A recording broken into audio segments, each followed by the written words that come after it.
Hello everyone, welcome to Techstrong TV. Today is Monday, July 18th. I'm Natan Solomon, and I'll be your host today while Alan and the Techstrong team take on JFrog's Yalla DevOps in Israel. Today we have a full slate of great interviews and conversations with some awesome people. I'll start by diving into the tech headlines and touching up on some of the biggest things happening around the world in tech.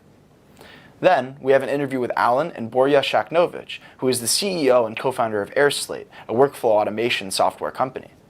They'll discuss AirSlate's recently released data showing how digital transformation efforts are continuing onward from the perspective of consumers.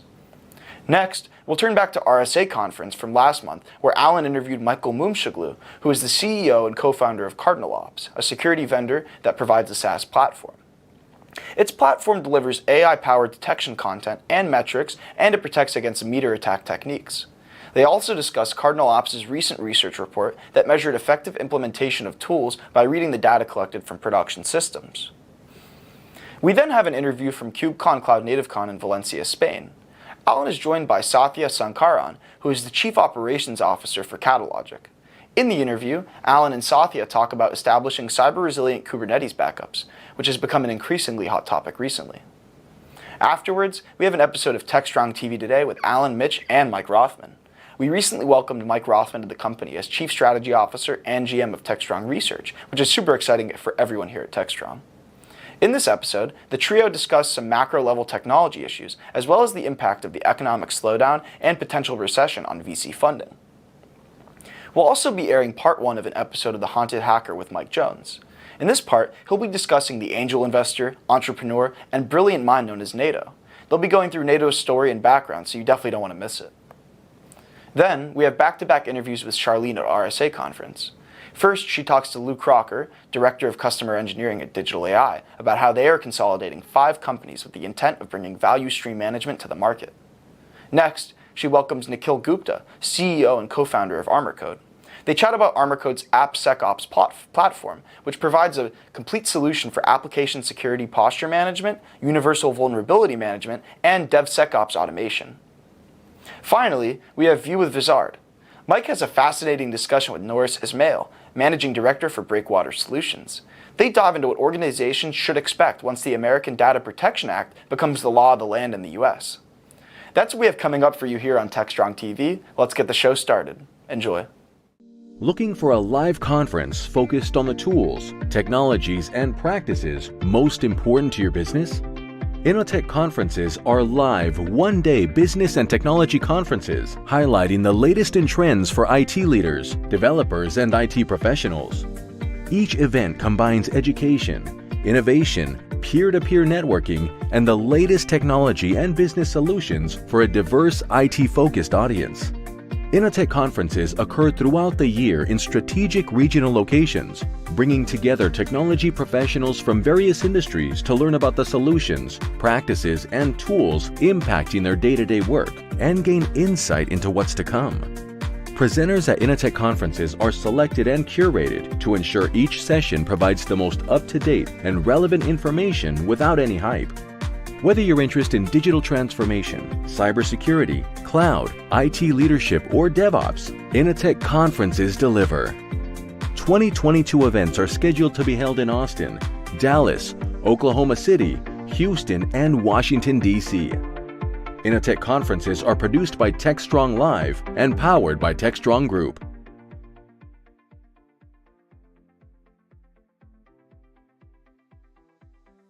Hi everyone, today is July 18th, and here are the headlines. First, China suffered a massive cybersecurity breach affecting over 1 billion people. Cybercriminals found a way into a Shanghai National Police database that was left unsecured in what is the largest cybersecurity breach in the country's history. A cybercriminal going by the name China Dan was offered a massive amount of Chinese citizens' information on a web forum for $200,000 or 10 Bitcoin. On the forum, the hacker wrote that the hacked database contains many terabytes of data and information on billions of Chinese citizens, including names, addresses, birthplaces, national ID numbers, and mobile numbers.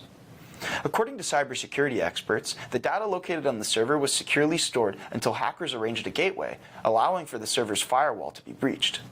It remains to be seen which individual or group is responsible for the attack, but it's clear that there is an extensive amount of citizens' information for sale on the internet. Next, The U.S. Federal Communications Commission is creating an incentive program to close the digital divide on tribal lands. The agency will make it easier for tribal communities to get access to wireless spectrum to provide broadband and mobile service in areas where traditional providers don't. The FCC voted unanimously to establish the Enhanced Competition Incentive Program, which will motivate large carriers like AT&T, Verizon, and T-Mobile to make their unused wireless spectrum available to small carriers and tribal groups. The digital divide is a problem lawmakers have been trying to solve for decades. Although billions of dollars are spent every year in an attempt to connect more Americans, there are still millions without reliable, affordable, high-speed access. With a low population density and diverse terrain, building networks in rural America has been a major challenge. By rewarding carriers to use their licensing, the FCC hopes to solve this problem and connect Americans everywhere. In other news, Ethereum, the second biggest blockchain in the world, is transitioning to proof of stake, making it nearly carbon neutral. Many crypto critics have ridiculed the excessive use of electricity and its large carbon emissions. In an attempt to combat this, Ethereum will adopt a new system known as proof of stake, which has been planned since before its inception in 2014.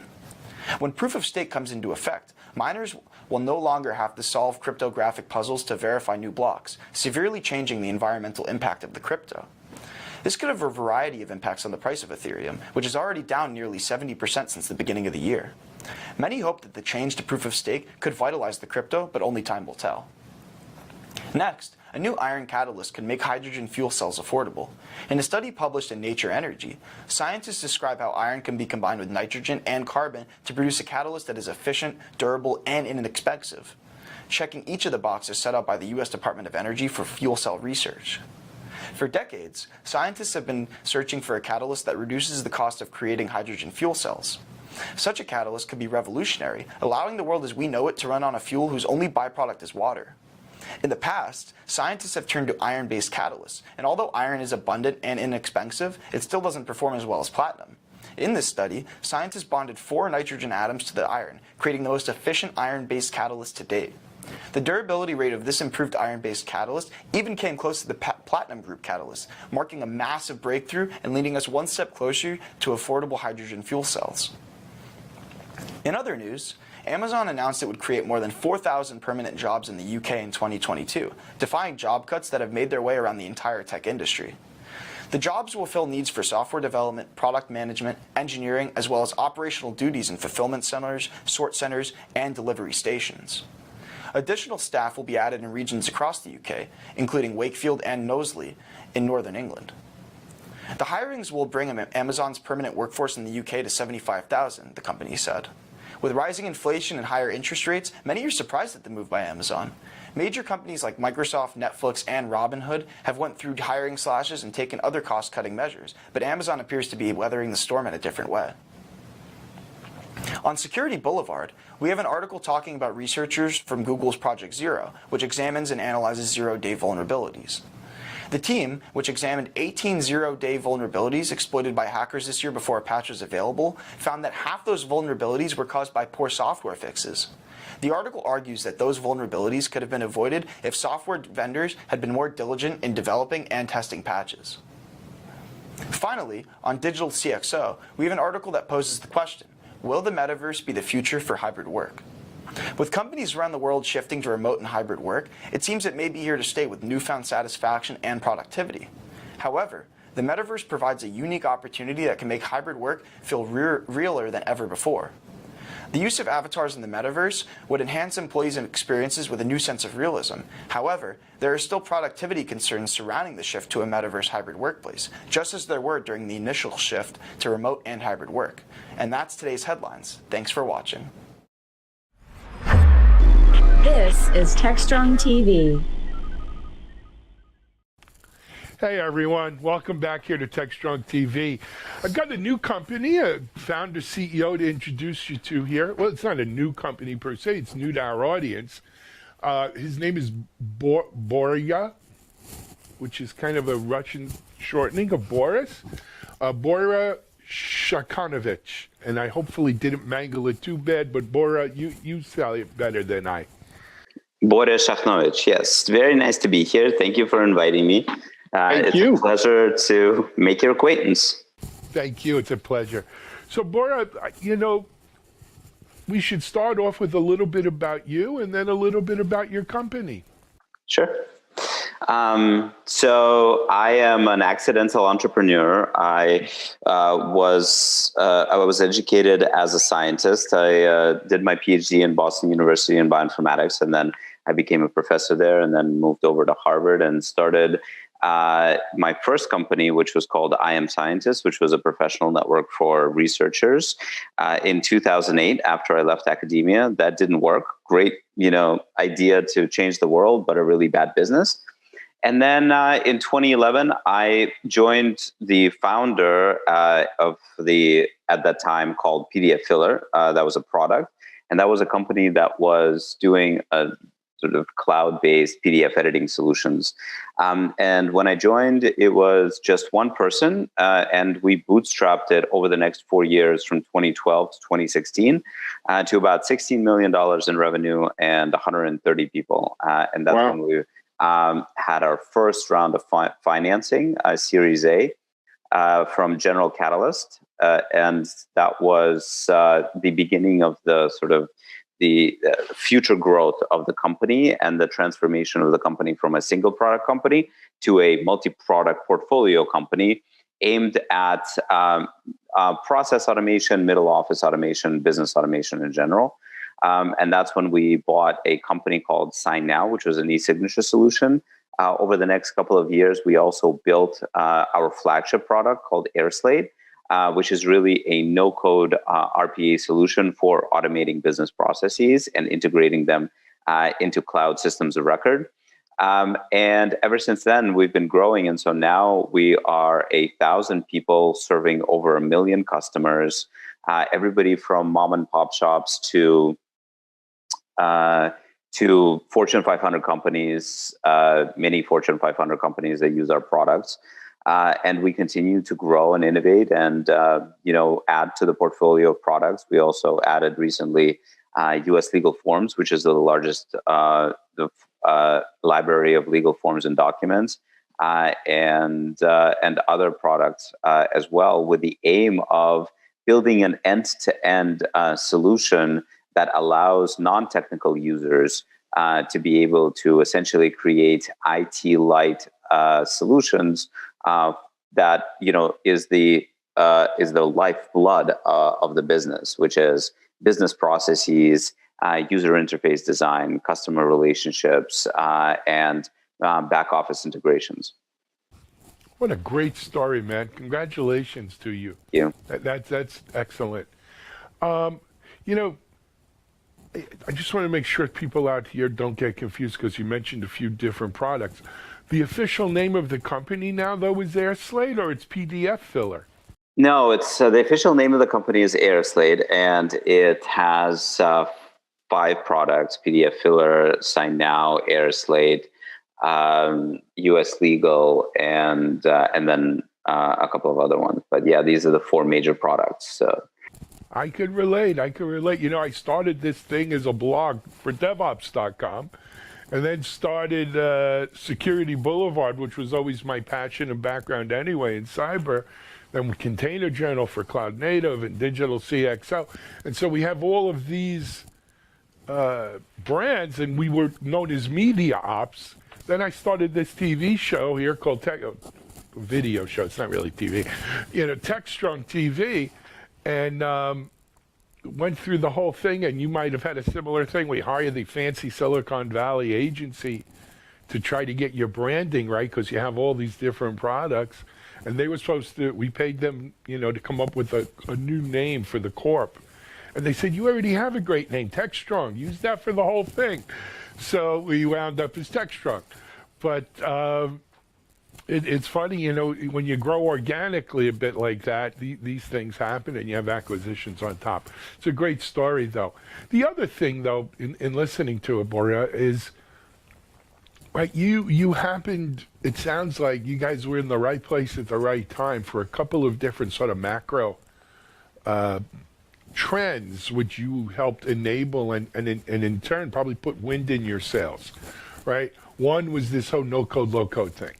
Right? People wanting to get tasks done that I didn't have to go hire a software development team and, take a year or 9 months to build an application that I'm going to update and upgrade it.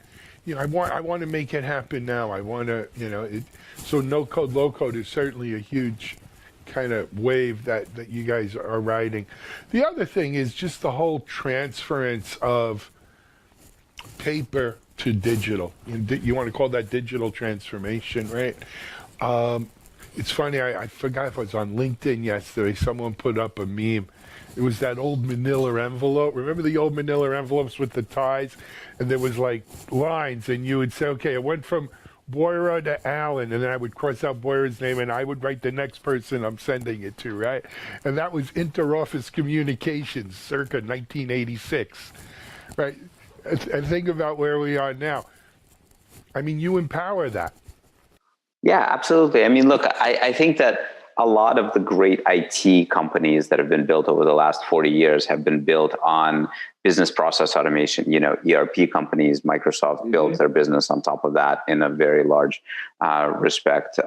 SAP, Oracle, a lot of those companies have built huge conglomerates on top of the notion that the data that flows inside of the company is the lifeblood of the company and needs to be not only stored and retrieved, but also computed, also analyzed, also made useful, and a bunch of other things like that. And that, I think, is the primary value proposition for a lot of the things that drive those digital transformations.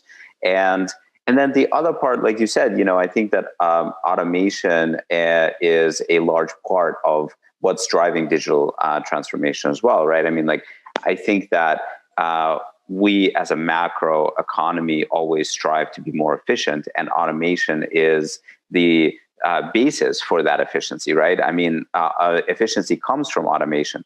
And so I think that a lot of the things that people used to do very manually, to your point, like readdressing manila envelopes and other things like that, are woefully inefficient, not only because they're slow, but because there's a lot of opportunities for mistakes. And I think that digitization of those processes both decrease the number of mistakes and increase the speed of the actual data transfer. And then finally, I think if you look at the arc of technology overall, I think that things have been going in the same direction in that using the technology becomes easier and easier, right? So before, there used to be the punch cards. Afterwards, there's these very complicated languages like assembly.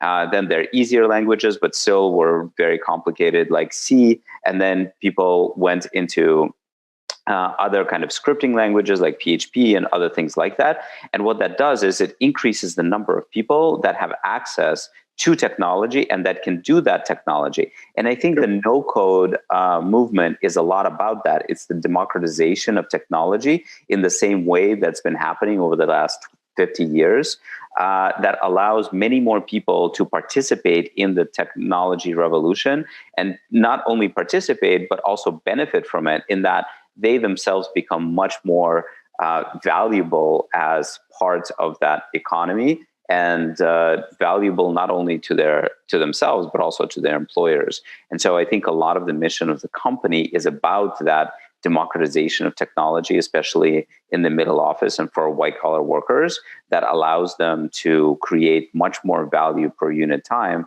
than they otherwise wouldn't be able to do without the tools and platforms that we provide. Agreed. We hear the term citizen developer, right, applied a lot to this low-code, no-code space, where, look, people want to get something done. Tools like yours allow them to quickly create something that gets it done. Boris, I've started 5, 6 companies in my time as well. Also, some did well, some didn't do so well. One of the things I've been involved in the VC world and helped VCs, with their portfolios. And one of the things I always hear from entrepreneurs is, our biggest competitor is a spreadsheet, right? You've probably heard that from people too, right? Right? There's no other thing that does exactly what we do. People are using spreadsheets, it doesn't work. In your case, though, that's really the facts, isn't it? I mean, probably your biggest competitor, especially in the mid-small business line, is spreadsheets. Yeah, I mean, I think it's paper, it's spreadsheets. Frankly, I think that's a little bit. I'm not sure whether I agree with all of that. I think my biggest competitor is laziness. Frankly, you know, I think it's the inertia of not wanting to do anything, and I think that a lot of the reason for why change happens slower than we expect is because people are resistant to change, right? I mean, they don't want to do things that are different, and so you have to wait until a new generation is born before, and that actually figure out how to do things the right way from the beginning, and then it becomes the wrong way to do for the next generation, and so on it goes, right? And I think that in a lot of ways is our competition, and also, you know, I think our competition is a lot of the sort of top-down solutions that is, I think, you know, outdated in a lot of ways in the way that people introduce technology. And I think this product-led growth idea that people have been very successful at over the last 5 to 10 years, which has been enabled by a lot of the internet and direct-to-consumer kind of distribution models, has really changed the game in that a lot of the products now have to stand on their own, not on the shoulders of salespeople and sales machines, but really on the value that the products that provide themselves and the quality of the products themselves. And I think that that's going to do wonders for the IT community and technology in general over the next decade, where I think that the moat is going to be the community of people that know your products, that know how to use them, and that know how to gain benefit from it, rather than a go-to-market, which is very dependent on these,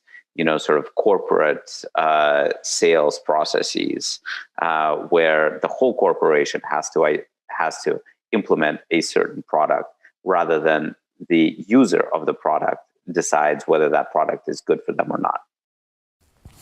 100%. You know what, Boris, we're going to go so over here. We had a great conversation, but I need to talk about your company a little bit. You guys recently announced some funding. Share with us. Yeah, so we raised $51.5 million recently from G Squared and from UiPath. And the UiPath partnership is an interesting partnership because UiPath actually created a VC arm, specifically in order to make this investment. And one of the reasons for why that is because the missions of the two companies is so similar in that what they want to do is, you know, sort of empowerment of the middle office through automation, and that is exactly our mission as well. And I think that we very much complement each other from a product and from the perspective of products, in that the solutions that they provide and the solutions that we provide oftentimes combine to create outstanding automation solutions in business. And so we're really excited about that partnership in general. Excellent. And this 51 million raise, this most recent raise, was done at a unicorn valuation for the company, yeah? Post-billion-dollar valuation, sure. Excellent. Congratulations again on that. Look, we could do the usual questions about what you're going to use the money for, but I think we know the answers, right? You're going to do more products, expand sales and marketing, and help grow this business. I'm wondering, though, Boris, there's this Ferrari that I really wanted to buy. Well, there is that new Ferrari. I think the UI people may have a problem with that, but it's okay. Hey, it's your life. We're all friends. Yeah. You know, I read there was an article in the Times yesterday. Funding over this past quarter for tech startups was down, I think, 23%, which is a sizable number, right? It's probably the biggest drop since they said 2019. And part of it is, look, with COVID, there was just so much money being thrown at things a little bit. I think we'll all agree. some valuations were probably a little out of line. And so we're seeing this sort of correction, if you will. But, you know, $50 million is a healthy raise, and then a post-billion-dollar valuation as well. You know, people don't write checks for nothing. I don't care what time of it is in the economy. So congratulations. I'd love to have you come back on, talk more maybe. Yeah, absolutely. Come invite me. I had a blast. We'd love to have you. Love to have you on. Hey, man, congratulations. You know what? There's a lot of people out there watching this saying, that's what I want to be, or that's what I want to do. So good for you, man. Thanks, Alan. Thank you. We're going to take a break here on Techstrong TV. We'll be right back.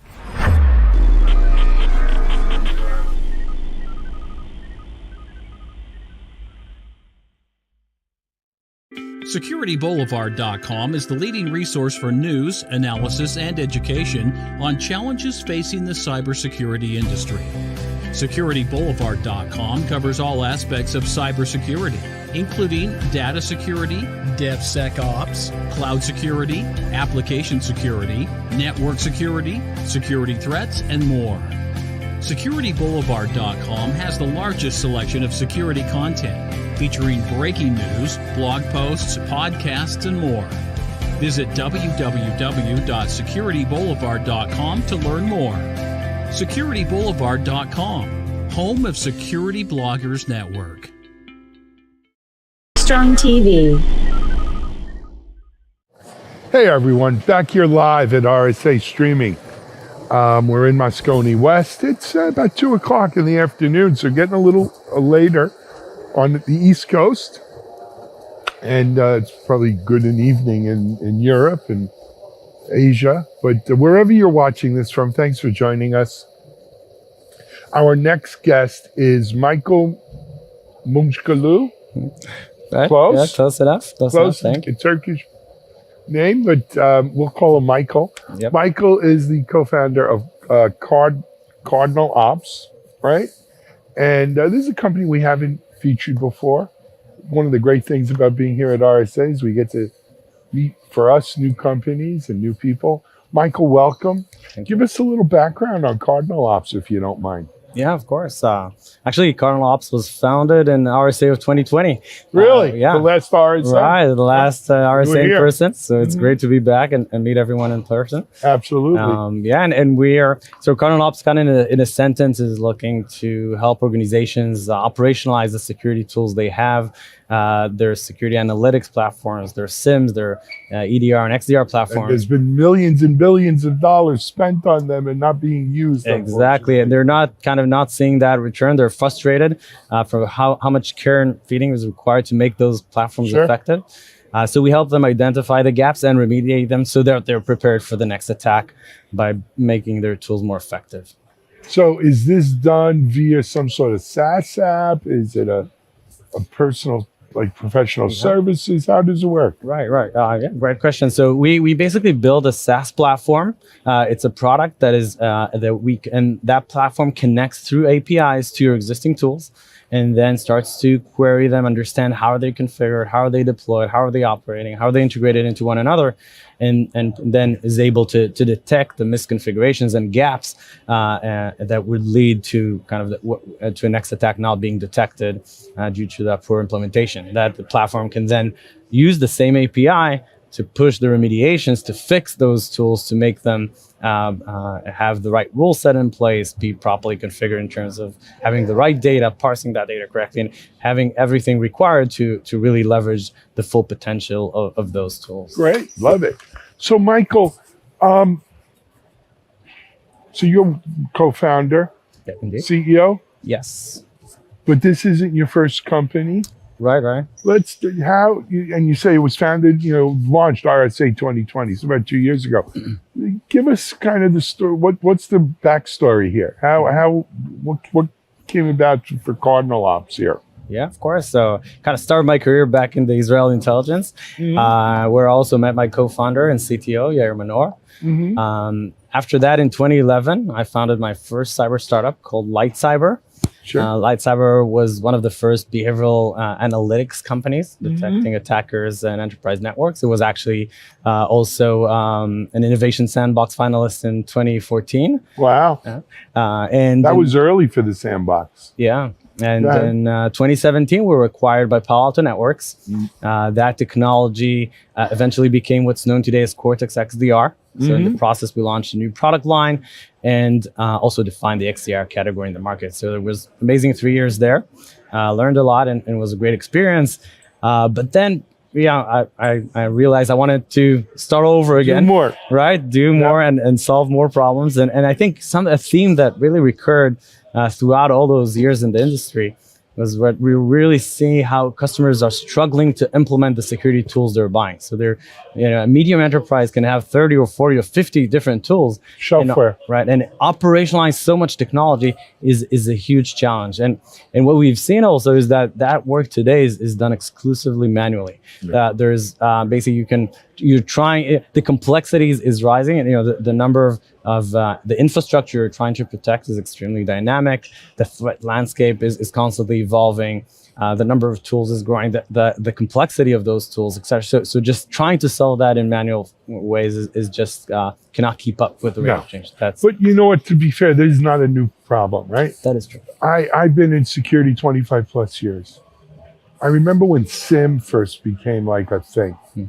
And this is ArcSight, pre-HP even, right? Before ArcSight got bought by HP. The amount of money people were and I'm not blaming ArcSight or even SIMs.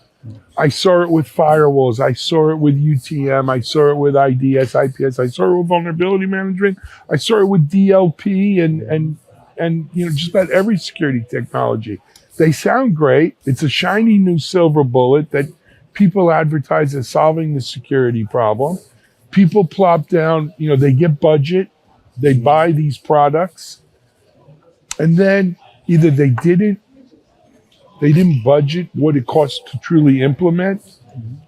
The implementation is so difficult, that, look, maybe 1% of the companies have that kind of expertise to really implement these things. Or quite frankly, the product didn't work as advertised, right? And so much security, software and solutions became, I once went into a place and they had made flower pots out of it was a UTM box, right? It became a flower pot because they just didn't bother. So the amount of waste, the amount of money spent on security and then not utilized or operationalized, as you say. I mean, it had a measure in the billions, if not tens of billions of dollars.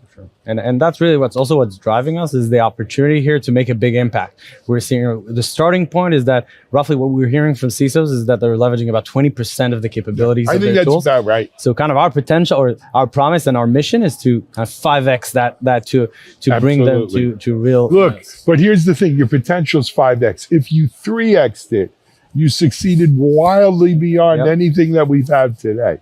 So that would be a good thing, right? Yes, we're working on it. Absolutely. Now, I understand you guys recently did a research report. Right. Talk to us about that. Sure. That it's actually the second year that we publish this annual research report talking about the effective implementation of tools focused on the world of SIM. And something important for me to stress out is that it's not a survey asking people their opinions. It's rather data collected from actual production systems to measure their effectiveness in actual production deployments of customers. And what we've found is that these gaps that we talk about theoretically are very, very concrete and measurable. We find that an average SIM would only be able to detect 5 out of the top 14 MITRE attack techniques, right? The most widely used kind of in the wild, most common techniques to use. We find that even when they do implement and work hard to create rules, we find that 15% of the rules they have in place are actually broken and non-functional because everything constantly is in flux, is changing, and so even the limited rules that they have in place is not fully operationalized, and it's kind of a blind spot. They are hoping to be protected there, but they're not. Maybe a last interesting statistic to share is that only 25% of organizations collecting identity data into their SIM, which sounds like a very kind of common best practice, don't actually create the rule set to trigger real-time alerts based on that data. And we know how important that type of data is to prevent breaches. So can you think of a more inefficient industry than security? I really don't blame us as the practitioners. The complexity of the cyber program is such that it's not a problem solvable by a single tool. So now we are tasking each and every enterprise today to solve as what I call a nation state grade problem. They need to defend against everything bad out there with a state-of-the-art technology and doing that again for just their organization. And they need to, every organization out there is faced with that challenge. So it's not, by no means, I think it's an easy challenge. No. And I think we've brought automation to different areas of security. So we've brought it to, of course, detection. We brought it to incident response with SOAR tools, automating those investigation processes. We see it in DevSecOps, right? We're seeing security testing being automated into the pre-release, cycle, the CI/CD, life cycle. But that being said, and again, this is my opinion, right? At the same time, we've made some progress with that. The problem also is that our security problems have become more complex. Sure. And so, there's this old saying, one of the problems I think in the world today is we look for simple solutions to complex problems. And sometimes there aren't simple solutions to complex problems. Complex problems have complex solutions. And so that's another straw on the camel's back. It's true. I actually was in a panel today and we just talked about that. I shared my opinion that the problem is constantly getting harder and we're getting better, but it's more or less in equilibrium. Right. That's what it is. It's that mutually assured destruction kind of thing. Anyway, hey, we didn't mention where people can get more information about Cardinal Ops. Where do they go? Yeah, sure. You're, of course, welcome to visit our website at cardinalops.com. You can download the research report. It's, of course, freely available. We're happy to share our insights with the industry to help it make it better. Of course, feel free to reach out if there's anything we can be helpful with. All right. Hey, Michael, thanks for being on. It was a real pleasure talking to you. It's a pleasure having you here. It's a great concept. I'm interested to see what people are saying because this is, any efficiency we could build in here would be great. So awesome. Really appreciate it. Cool stuff. All right. We're going to take a break. We're live at Moscone Center. We're going to be back in a moment. We'll be streaming some more. Until then, stand by.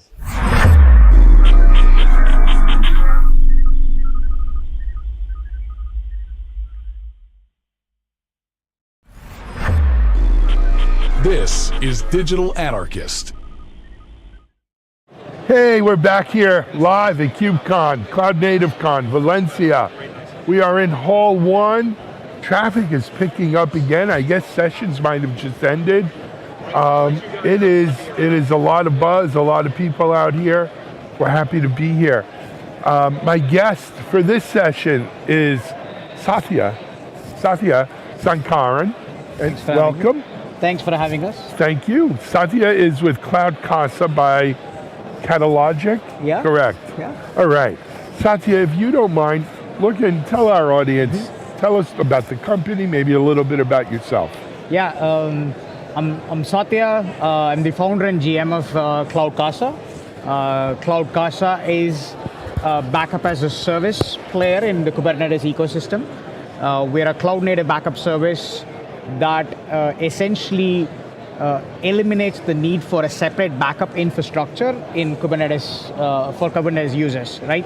So you simply log into a portal, you can scan your clusters, and we can actually back up your data sets either on-prem or to the cloud. We're also the only cloud-aware backup service.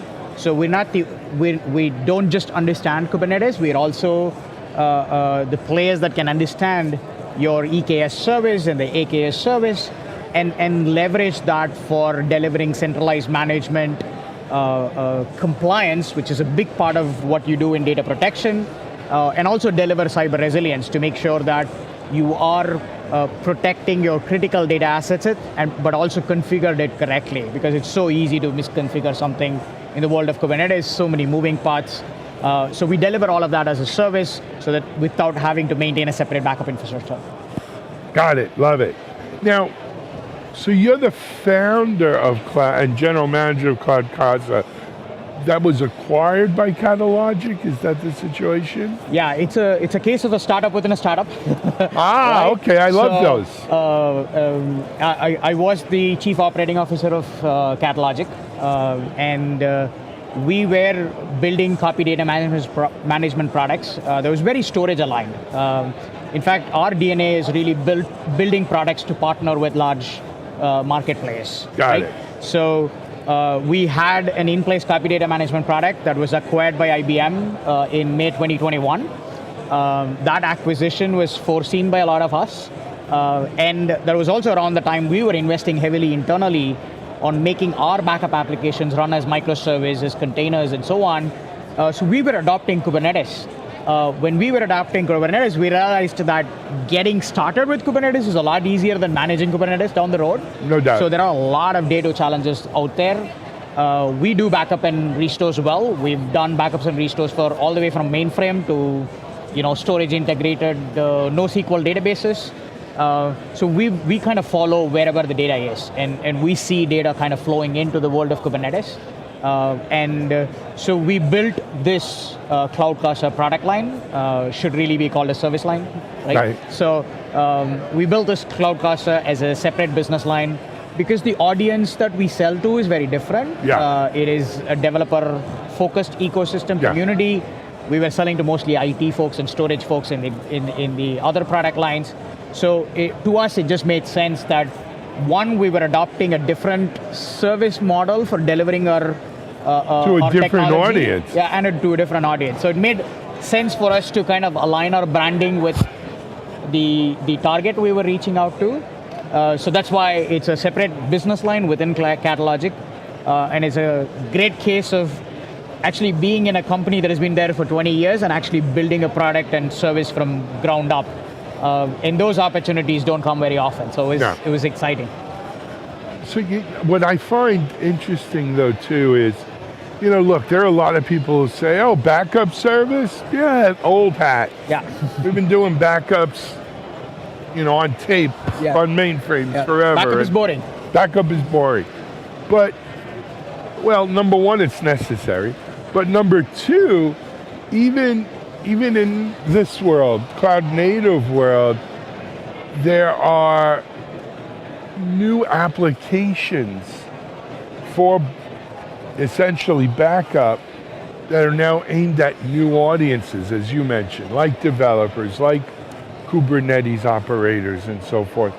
And it takes what we used to call just boring backup, and now we're talking about things like data management, and which is, not even subtly, it's very different than just saying backup. Yeah. Right? But it helps with that data management, and it's a vital piece of this whole process of how we deploy and run our software today. So it really is. I mean, it's backup, but it's not. Yeah. Right? It's more. It's backup, but it's more. Yeah. So you guys have announced some new stuff here at the show. I think you kind of referenced it a little bit, but why don't we nail that down? What have you guys announced here? Yeah, so two things. First, it's called backup boring. We're happy to be the last line of defense for you. I think there is an important need for that, especially in the world of cyber attacks everywhere. In fact, a lot of our recent announcements have been about establishing cyber resilience rather than just backup. We don't want to be just your last line of defense. Ransomware and everything else. we are touching everything that is important to you. And so we deliver cyber resilience. We not only back up your data, we also make sure your data is configured correct. We run configuration scan, we run container scan, we run network scan, we check against your CIS benchmarks. In our service, when you protect your critical assets, we also make sure your critical assets are configured correctly and are not prone to vulnerabilities. So we do that as well as be your last line of defense, which is certainly something we want to do. So part of data management is cyber resilience, and I think that's what we deliver. And announcements for KubeCon, I think there are 3 themes in our announcements for KubeCon. One is just improving our cloud awareness. It is not enough to just know Kubernetes.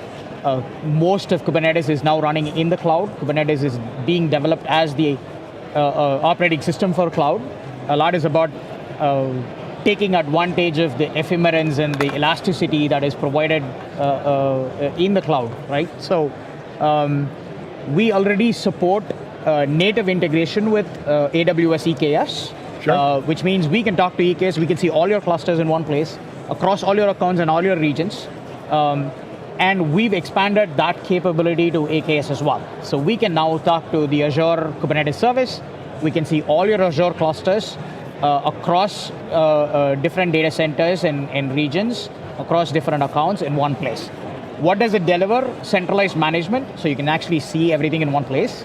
2, ephemerence we talked about, which means clusters are coming up and down all the time in the world of Kubernetes.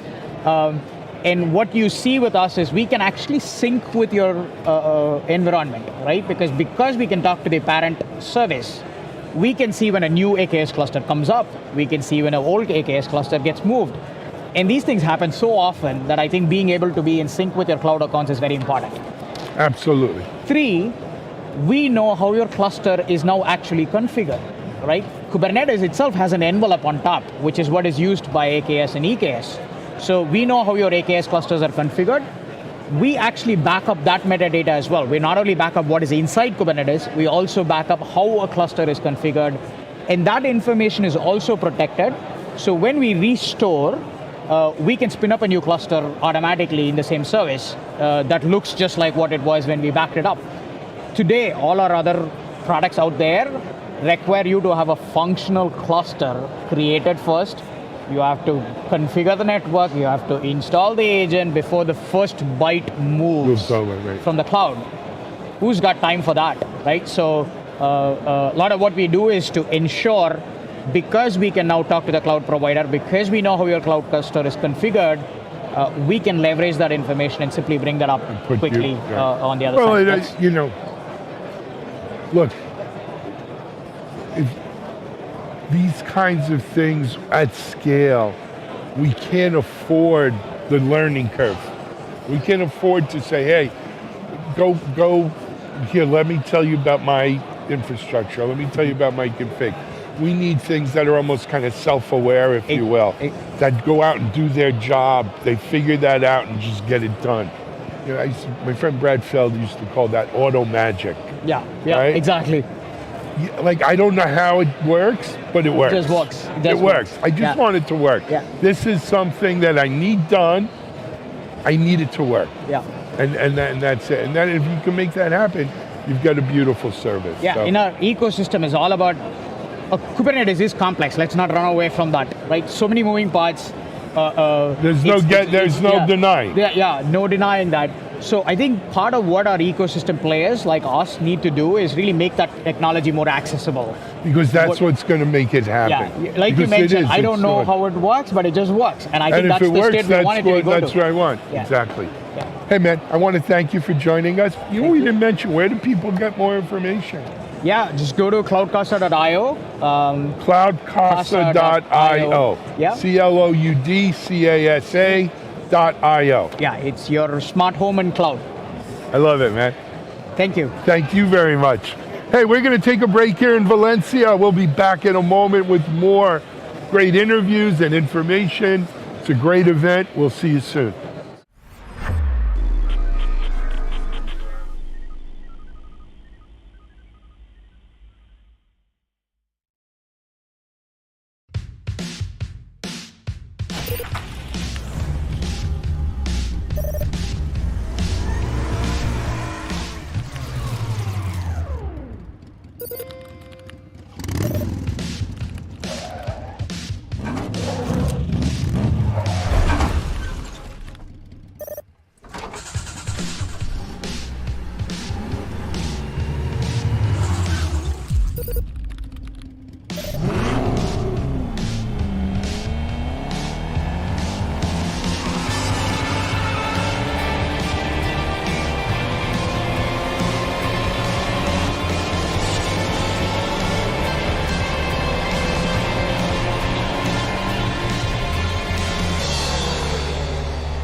is Techstrong TV.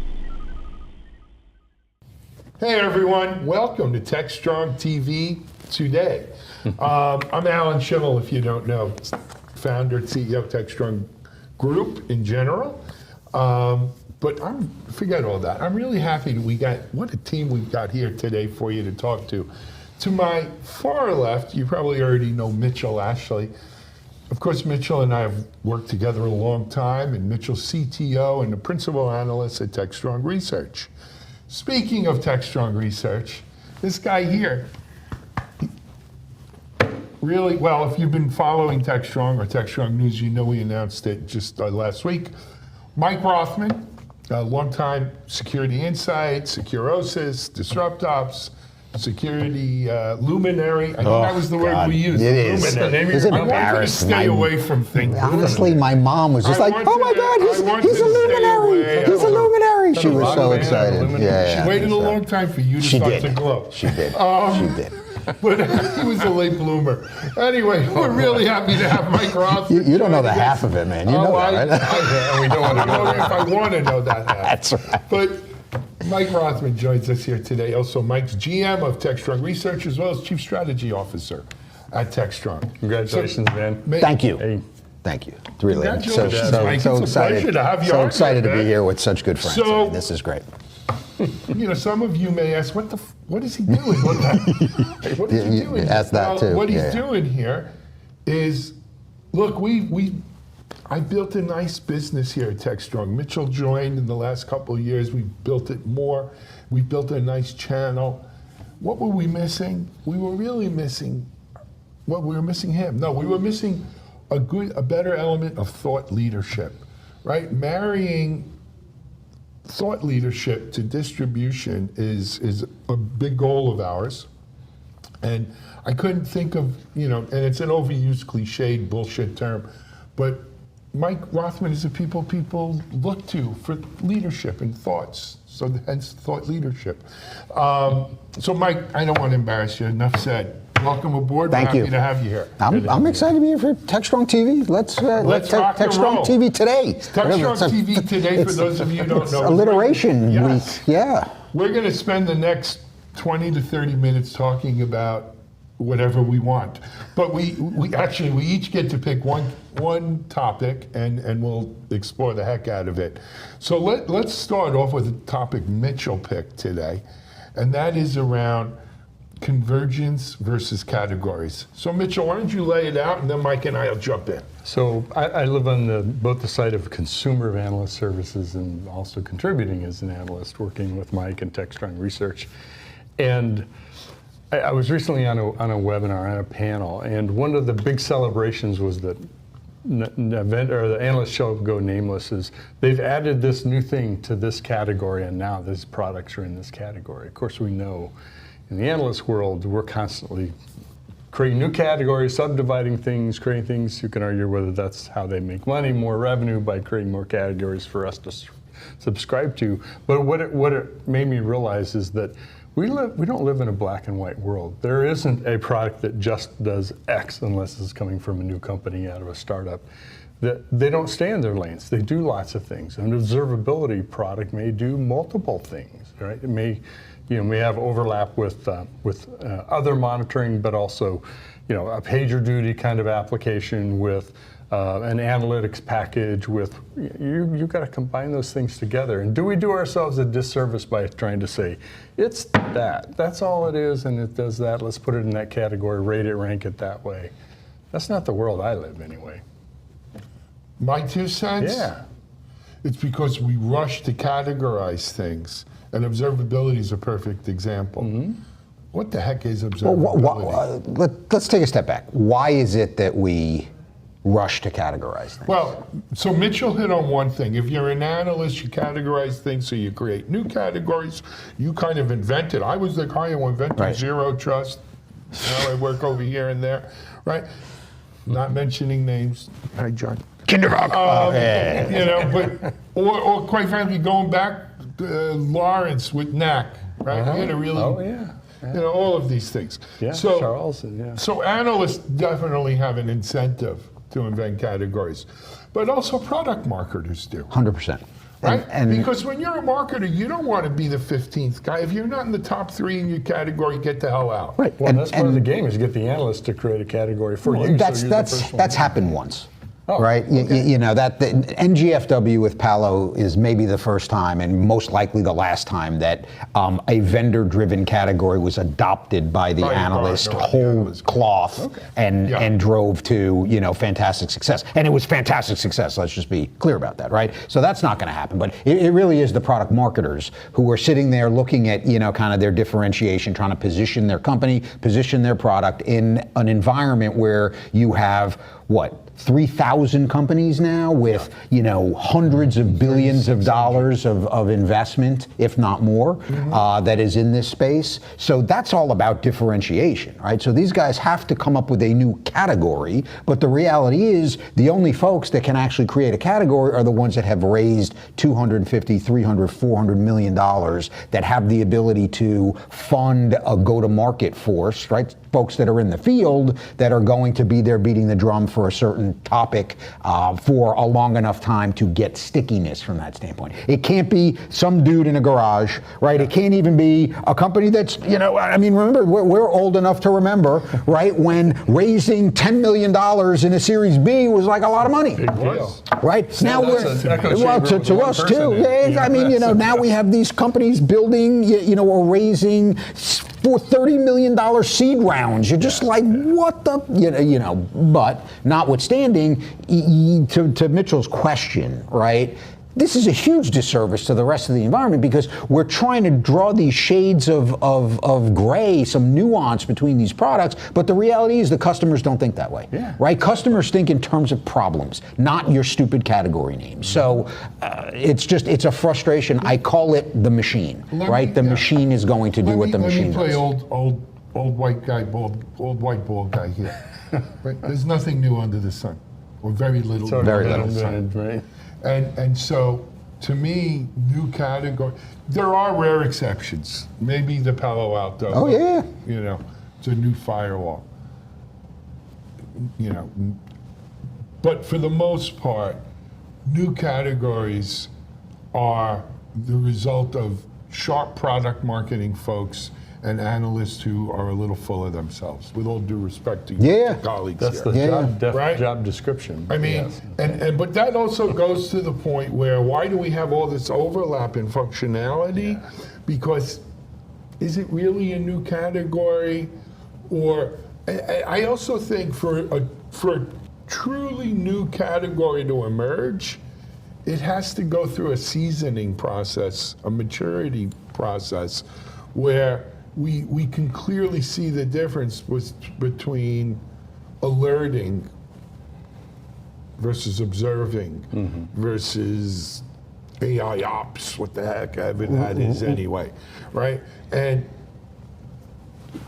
you know, in the shiny trinket world that we live in with silver bullets, people rush to categorize. I got something new. I got something fantastic. That's actually a great segue. And that's a segue into our next. Great segue. Good I appreciate you debating it. I'm not as dumb as I look, boys. So our next category was mine, which is, and this is an age-old category: features versus products. This first bit me in the ass with Chris Hoff. If Hoff's watching this out there, right? He said NAC was a feature back in 2006. I do remember. I had a mild car in there. Farction, A hard farction, right, exactly. Cardio infarction. But, you know, I'm an older, wiser shimmy now, and I've come to learn that what is a feature today, or what's a product today, can become a feature down the road, again, as maturity sets in here. And it's very funny how feature versus product cycles are tied into economic cycles. So given what's going on in the world, and we're going to talk about that in a bit with your thing, I think we are in for a whole bunch of companies that raised a whole bunch, what'd you say, 3,000, there's 3,600 security companies. Don't forget, we're in DevOps now, we're cloud native. I bet you that number's closer to 7,000 or 8,000 companies in the universe that we deal in. And a lot of them raised a lot of money for what is going to wind up being features. It's really hard. You can take a feature company so far until you kind of hit the wall, and either you got to make it a platform, right, which is the other side of that. Or get acquired. Or get acquired and get rolled by another platform. By another platform, yeah. But I think we're about to see a whole boatload of that. Yep. A lot of functions happening. Well, no, there will be only within the VCs that have paid all this money at this, multi-billion-dollar valuations. Yeah, exactly. There's going to be a lot of functions in those boardrooms over the next. It's going to be. I mean, but again, convergence versus categories. It's like the natural. It's just the way our industry is done. Right? Yeah. I think feature versus product is the way of things too. Just because something is a feature in a product today doesn't mean it wasn't a standalone product. Or a company, right? I mean, I can throw company, you said features product. I mean, a lot of companies are comprised of a product that is really a feature once it goes through that consolidation cycle, right? And back to Mitchell's point about categories and all this kind of stuff, that's constantly shifting because ultimately the aggregators in this business, and we know who they are, right? They're the Palos and the Ciscos and, and the IBMs and a number of these other folks that are companies, the Salesforces of the world. Microsoft, AWS, right? So those are computing platforms versus security platforms. I mean, and by the way, they're not mutually exclusive on that front, but it does take time, usually, and again, that time has been compressing, so that window between when a feature becomes a successful product, becomes a successful company, and then kind of rides the cycle back the other direction, right? That used to be 3, 4, 5 years. Now it's 18 months, 24 years, 24 months, because the reality is a lot of these companies, right, they get to a certain point, maybe $1 million, $2 million in ARR, they get acquired much earlier in the process. There are now. some of them, but this last cycle that we seem to have, let's call it the COVID cycle. Yeah, crested, yeah. We saw companies that, look, I was born yesterday, but not last night, right? You knew they were a feature. Yeah. But they raised a crap load of money, and they had an awful good ride as a product company, but really as a feature masquerading as a product company. And so it wasn't $1 million or $2 million ARR. Some of these companies 25, have 30. 20, 30, 40 million ARR. But they raised money at what kind of valuation? 4 billion, 6 billion. Exactly. Yeah.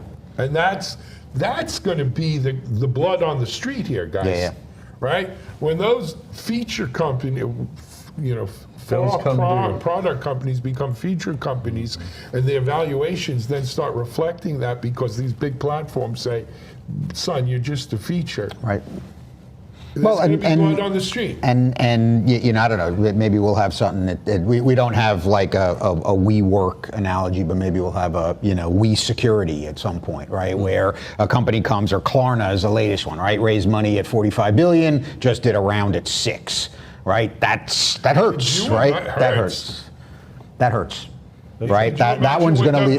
That one's going to leave a mark, right? But we're going to see those things because you have companies. You have companies in the security space that have not just had a unicorn valuation, right? They've raised $1 billion in funding, $1 billion in a security company.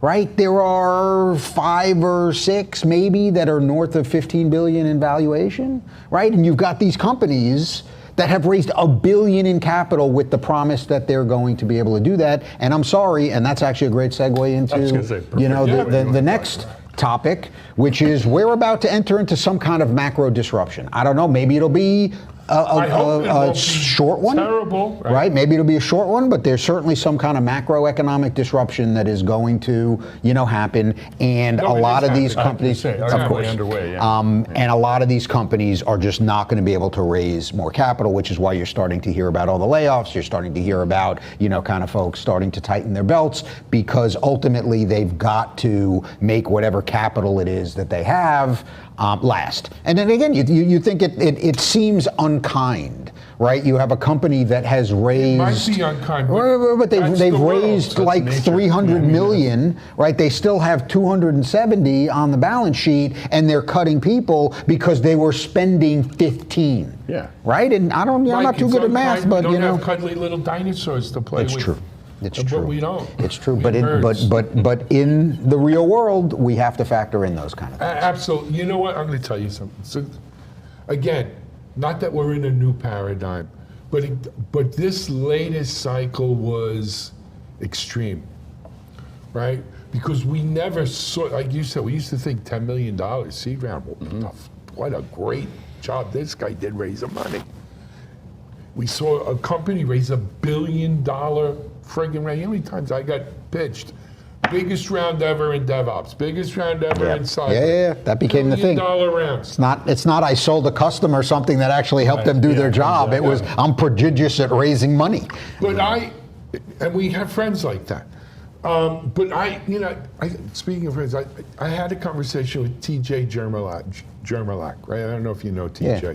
From Beyond Identity. Beyond Identity, and of course, but he was Jim Clark's partner in At Home. Netscape and At Home Excite and 18 other friggin' companies. Good work for TJ. He brought up something really interesting to me that was, again, very different about this cycle. It used to be when companies raised money, they put that money in the bank to pay for R&D, marketing, sales, expansion. What's been going on here the last 2 years was a little bit different. And by the way, and if a company raised money to take out an old investor, we call that a mezzanine round. Or a recap. Yeah. Right, or a recap or a mezzanine round. What happened here is you had companies raising $1 billion. What the frig are they doing with $1 billion? Honestly, what are they going to do with $1 billion? I'll tell you what they're doing. They're taking out their original investors, giving them a decent return, a taste of a nice return, and they're out, lowering their risk, taking some bets off the table. They are giving money, taking out the original co-founders. Yeah. Right? Look, I've done venture companies. You've done them. You've done them.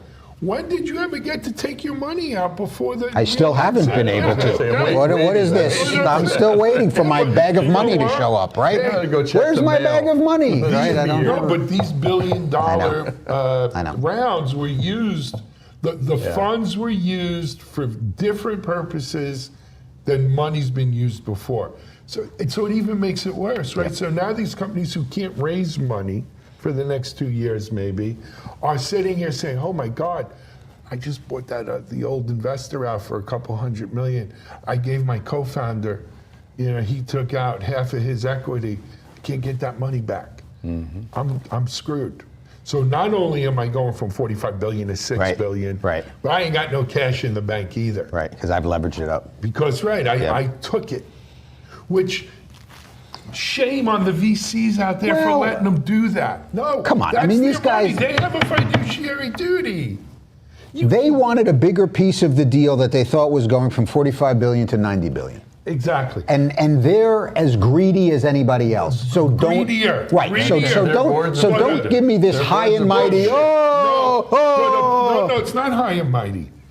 A prime tenet of VC investing is you never put money in the front door that's going out the back door.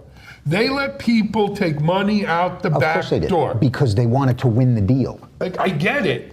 But and you had other folks. I'm not crying for any of those guys. I'm really crying for these guys as they get on their private plane and fly to the Kentucky Derby. I mean, give me a break, man. I mean, come on. I mean, talk about the smallest violin in the world that I'm playing for a VC. I saw my mansion in Beverly Hills. Oh gosh, times are tough, right? My Palm Springs mansion, I have to refinance. Well, I mean, come on, man. Supply chain issues have delayed the building. Yeah, exactly. It's like, oh gosh, I'm not going to be able to buy the NBA team that I was really looking at. I mean, honesty, yes, you're right. You're right. No one. It's hard to be sympathetic for the 1% of the world. It is, but you know who it is easy to be sympathetic for is all of those folks that were hired in this growth, kind of fiesta that are now getting, just canned because these folks are going this. I feel terrible for those folks. Well, you know, and I think the positive side of it is we haven't fallen off a cliff. So I think a lot of those people are still getting rehired because of the whole lack of but not resources we have. Right? It hasn't equalized, but it also hasn't. You bet. And again, which brings back the real topic I wanted to talk about, which is can these beanstalks continue to grow to the sky, right? As we're having this macroeconomic disconnection, is that a fallacy? The whole thing about that, Jack and the magic security beanstalks. I don't remember that story as a child. you have security companies now that are 10 times bigger than the biggest security company ever was. But is security itself 10 times bigger than it ever was? The aggregate market, maybe. Yeah. But you have these single companies, right? I mean, Palo Alto is on a, almost $8-9 billion, kind of run rate at this point. Microsoft is well past that in terms of just their security business. We haven't seen these numbers before, right? So can they continue to grow at this pace in an economic environment? Because they're certainly valued that way still. So that's going to be interesting to see. So I'm going to play old bald grumpy guy again. Shit don't change. Shit don't change. Yeah. I'm going to tell you something. It's the same thing it's ever been. Palo Alto will keep buying innovation and growth. Exactly. So will Microsoft, so will Cisco, so will IBM, so will all those guys. And here's another thing I'm seeing. Look, I've been in security 20 years, 20 more. It's always one of the top 3 priorities, but their hands never reach their pockets. But more than ever, so you've lived in the security world exclusively. I've been exposed, to new things. Even in that world, meaning DevOps and cloud natives and everything, the biggest story on the page is security. Whether it's the Open Source Security Foundation and supply chain security and API security and security, right? It's the ransomwares, it's the nation state stuff, it's just good old-fashioned financial security around crypto and blockchain. Security is the biggest story in tech today. Continues to be. And continues to be, but more than it ever was. Yeah.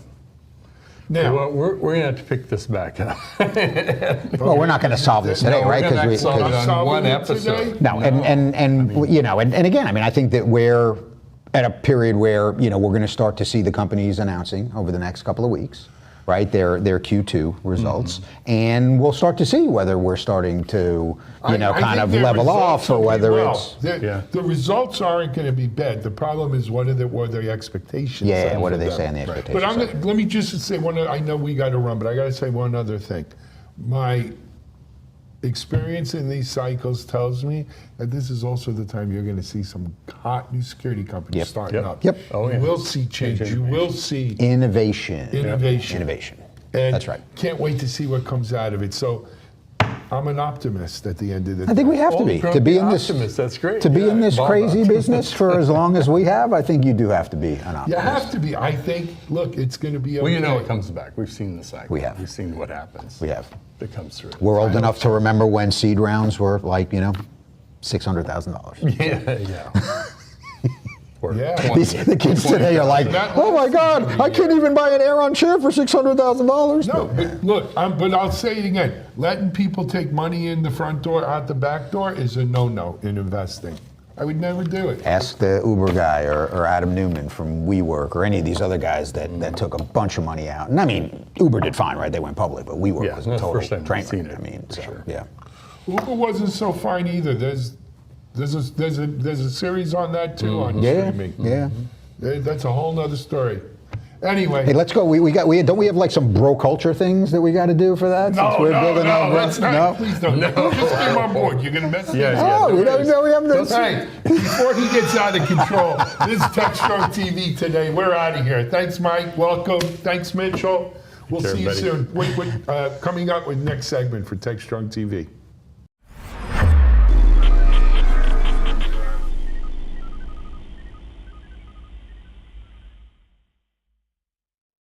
ContainerJournal.com is the leading online destination for centralized computing-related content.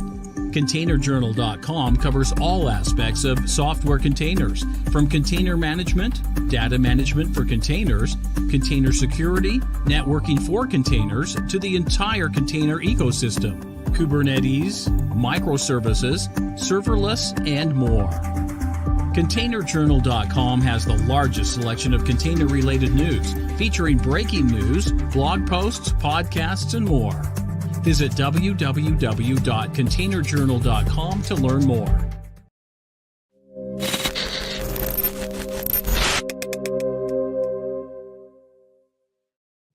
Welcome to the Haunted Hacker Podcast, episode June, volume 3.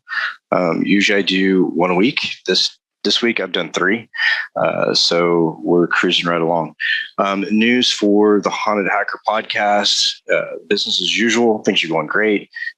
We have a retired Navy commander coming on in a couple weeks to talk about nation-state security and national security. A lot of things going on as far as Hackers for Vets, the charity, the nonprofit that we started, and the Beard Shave charity that's coming up in November with Matt Lee and the good folks at Richardson at IT Innovation Conference. So in November, this beautiful beard will disappear if we hit $300,000. And that money will go to multiple charities, and one of them being Hackers for Vets, where I started the charity, the nonprofit, to help veterans transition into cybersecurity without having to worry about the monetary issues and navigation. So the money will go to helping them get certifications, laptops, equipment, whatever they need to make a very smooth transition. So without further ado, I'll introduce NATO, and he has a very interesting background, a very entrepreneurial spirit, like myself, and just a fascinating person. I learned about him through other people and started following his content, and I was really impressed. So, NATO, tell us about yourself and tell us how you got into cyber and what you're doing and what your passions are. Yeah, thanks for having me on. So I come from sort of just like a very kind of DIY background. Like I was one of those people who just like as a kid was messing around with stuff. I learned technology starting really with like the old school Macs, but then I started getting in trouble when I got a Dreamcast, because Dreamcast has a Windows-based operating system on it, and you could plug in a little keyboard and get on a browser. And I wanted to play Phantasy Star Online, and I wanted to play so badly, but it was like it required dial-up, and we didn't have a dial-up connection. So I as a kid, I found out that you could get these codes and then use that to get minutes to play this game online. And little did I know at the time, because I was just a kid, I was actually just taking people's paid minutes for their dial-up. And then the next thing you know, it's you get into some trouble doing some things. But eventually I started working to sell cell phones out in the middle of nowhere. I was way out in the mountains, where it's the closest city was maybe 4 hours away from me. Nice. And there was no one who knew anything about technology out there. They're like, "Hey, you know how to use computers?" I was like, "Yeah, but I don't do computer work." They're like, but you want to do computer? I was like, "No." And then about a few months later, they came back and they're like, "Well, the cell phone contract is ending, so either we're going to have to fire you, or we do have computer roles available if you want to work with computers, because we think you'd be good at it." I was like, well, I don't want to lose my job. That's actually the only reason I ended up in cybersecurity. And so I started working on it, and they had me refurbishing computers. I was setting up satellite arrays on ranches and stuff like that. So that I started with working on the malware for the ranchers, getting their satellite connections going, and stuff out in very strange kind of extreme regions. And then it was also the middle of the 2008 times when I was really trying to figure stuff out. And so you kind of just take the work you can get. And other people, I think that there's this glamorous idea of working in a technology job. I was making minimum wage. I didn't even know that malware analysis was valuable. I was like, oh, this is what minimum wage paid. This is what you do at minimum wage. It's you do malware analysis. Nice. It was because I didn't even know what it was. I was like, oh, I should find better paying work. Right. So I went back to the city, and I couldn't find better paying work. The stuff that all paid something that was reasonable was the stuff that I was originally getting paid minimum wage for. So then I started working like data centers, and everyone was scared of the data centers. And the only reason I started getting into data center work is because other people are like, oh, that sounds hard. I don't want to do that. They're like, hey, do you want to do it? I was like, I don't know. I've refurbished some computers. That's probably good enough, right? And they're like, yeah, that sounds good. And they just like send me out there. Nice. That's awesome. Yeah. So starting out and like as a kid, we definitely have that in common, because one of the first things I did in technology was learn how to build little RF phone taps that go onto landlines, and then they broadcast the conversation via FM signal. So we have sort of the same spirit when it comes to that. So I've looked at some of the stuff that you're doing now, and so one of the things that I really wanted to dive into about your background is Cloud Underground.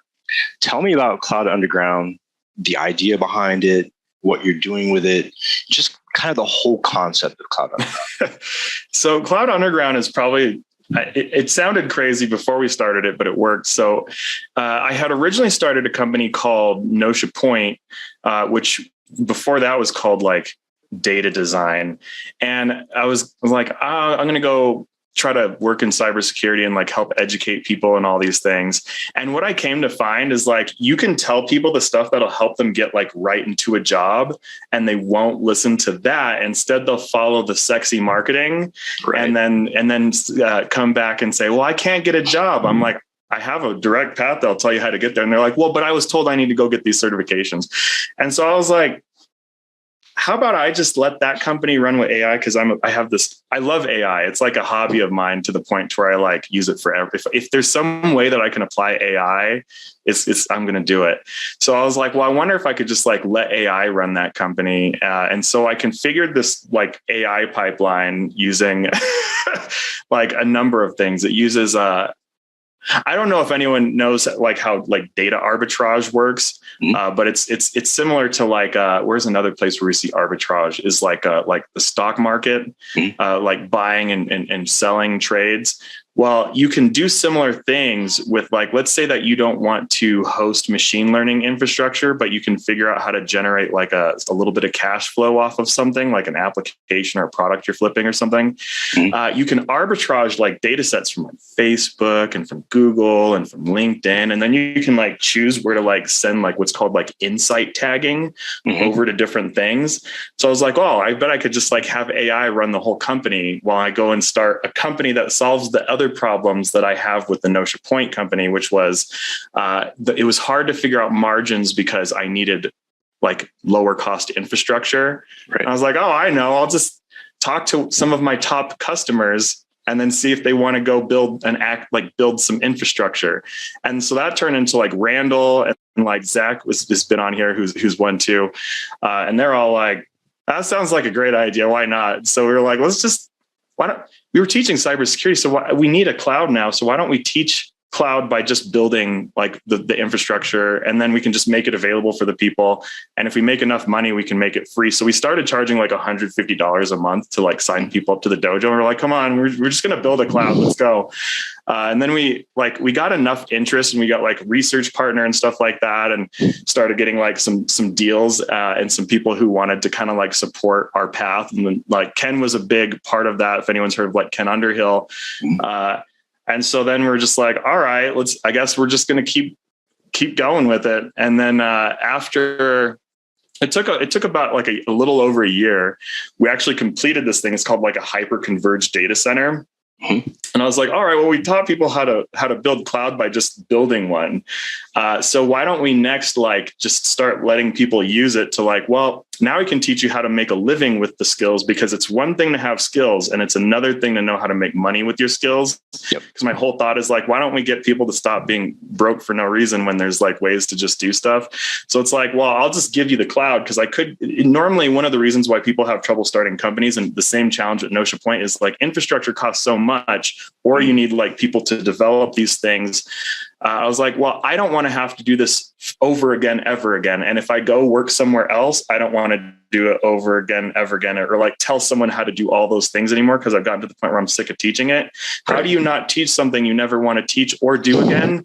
Make it free for everyone. Don't put licenses on it. Don't put stuff on it that says that you terms and take all that away. Take it away and just throw it out there and destroy the market with it, because people are going to panic. And then you start getting like the competitors start popping up and they're like, well, you can't do that. I'm like, I can't do what? They're like, you can't just like, there's no such thing as like a copy paste data center. That's a dumb idea. I'm like, well, no one invested in me before I was a threat, so I don't really care about your bottom lines. Right. So this is where we're at. And so now a lot of companies like they depend and rely on like selling things that might be similar to that. And they charge like $120,000 a year. I'm like, why don't we just take the thing that normally costs $120,000 a year, just make it free. So then all those products no longer hold much relevance in the market. And now it's just a matter of time for people to discover it. And then I'm just curious to see what happens. So, because I could have otherwise continued to try to fund it and license it and try to make money off it that way. I'm like, why don't we put the money on the people? So it's like, if the money is to pay people and labor anyways, then just charge more for the labor. So we charge a lot for the labor because it's talent that can fabricate whatever you can imagine versus just like, can you complete the Security Plus? Right. Pay someone $130,000, you can complete a Security Plus, or you can pay people who can just like fabricate an entire cloud just because they know how. And so to me, I'm like, that's who I want to work with. Yeah, exactly. In the industry with certifications, man, that's one thing I've fought for so long, is that certifications are such a false standard to go by, because it's such a snapshot in time, a very small set of data or information to consume and test on. And the next day, guess what? New vulnerabilities and new tactics and techniques come out. So really, what is that certification worth? Other than the $5,000 you charge some kid fresh out of college who can't afford it to take the test. So I try to avoid that. And one of my things that I do when hiring people for my MDR is that I don't look at certifications necessarily. I look at how they think and how they problem solve and the creativity, because I think the creativity in this industry is important. I can teach anybody how to look at a platform and alert something, but I can't teach them how to be creative and how to use their mind to go from that point to another point. So I really value your opinion on those certifications, because I think that the certification industry, which is what they become, is a poison. I think so. It's because you get these folks who think that they need to get these certifications before getting a job. The first technical job that I got, like, I guess that wasn't paying me minimum wage. They said that I needed a certification, but they hired me before getting it. And then they also paid for it. And I failed the cert while working there and getting paid. I don't know how many times until I passed it. And then I see these people trying to get these certifications before getting the job. And it's hard for me to wrap my head around, like, you're going to end up being broke for a year, maybe 2 or 3 years or 4 years, trying to feel like maybe one day you can apply to a job. Like I can't even recommend it. Right. It doesn't make any sense. You know, my first certification, besides the CEH, I went and challenged that, took it because my company was paying for it. So it's free. Yeah. But the next certification that I challenged was back, I believe it was 2008, and it was SAN certifications. And back then they had where you could challenge the certification test, pay $300 or $400, which wasn't much because they didn't expect you to pass. They wanted you to take the boot camp, but they also did the testing online without proctors. So I went and challenged 3 of their exams in one day and passed them all. And they put me on an audit committee to check and see if I cheated. And I'm like, no, your exams just really suck. So certifications have come in ways, but they still suck. So, and I think that, training and being able to be exposed to the technology and the processes, I think that's where the true knowledge comes from. It's not taking a test, really. I agree, because it's like every single student that I've had that succeeded. So like when I built the Pied Hacker experience, that's how I met like everyone who made what like turned into Cloud Underground possible. I made this like package and program called, well, I got this idea because I was reading a bunch of articles and blogs, and it was like, how did Bezos find his co-founders? Because I had just burned through co-founders like no tomorrow. I think I burned through like 7 co-founders. I apologize to people who think that this is a distasteful opinion, but I think that firing is maybe one of the most valuable things in business.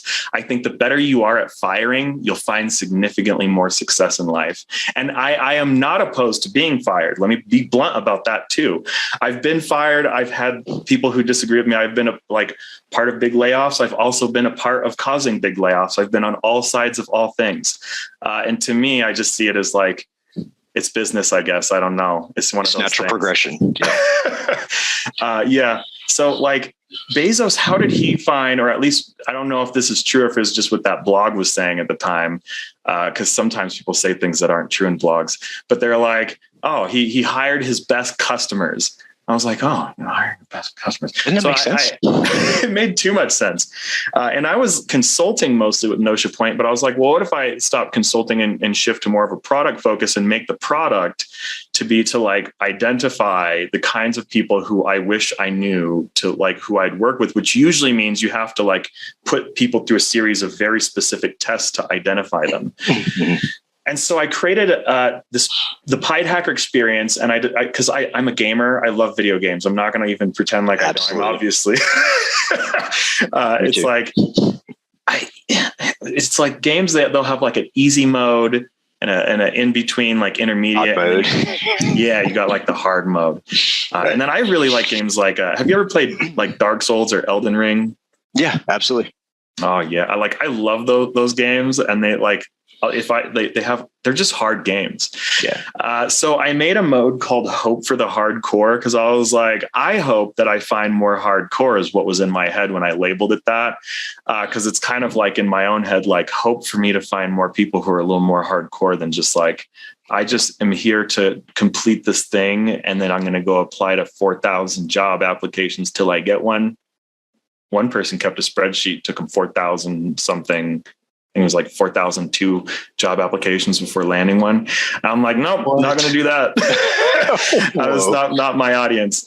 So I was like, how do I find the more hardcore types? So I made that, and lo and behold, like what it pushed people into is not just build your own technology, but try to also make a living with your own technology. Right. And then I was like, I'm going to find the perfect intern who's going to make that possible. And I just remember I was looking around, and because LinkedIn's filled with all these people who are certain ways. And there was someone named Christina. And I was like, who's Christina? And Christina had blue hair. And then I started talking, and lo and behold, it wasn't actually Christina. That was Zach. And then I was like, I need an intern, and you're the person who is perfect for exactly what I'm looking for, because you just did something half crazy, and I need someone like you. And so he became the intern for that.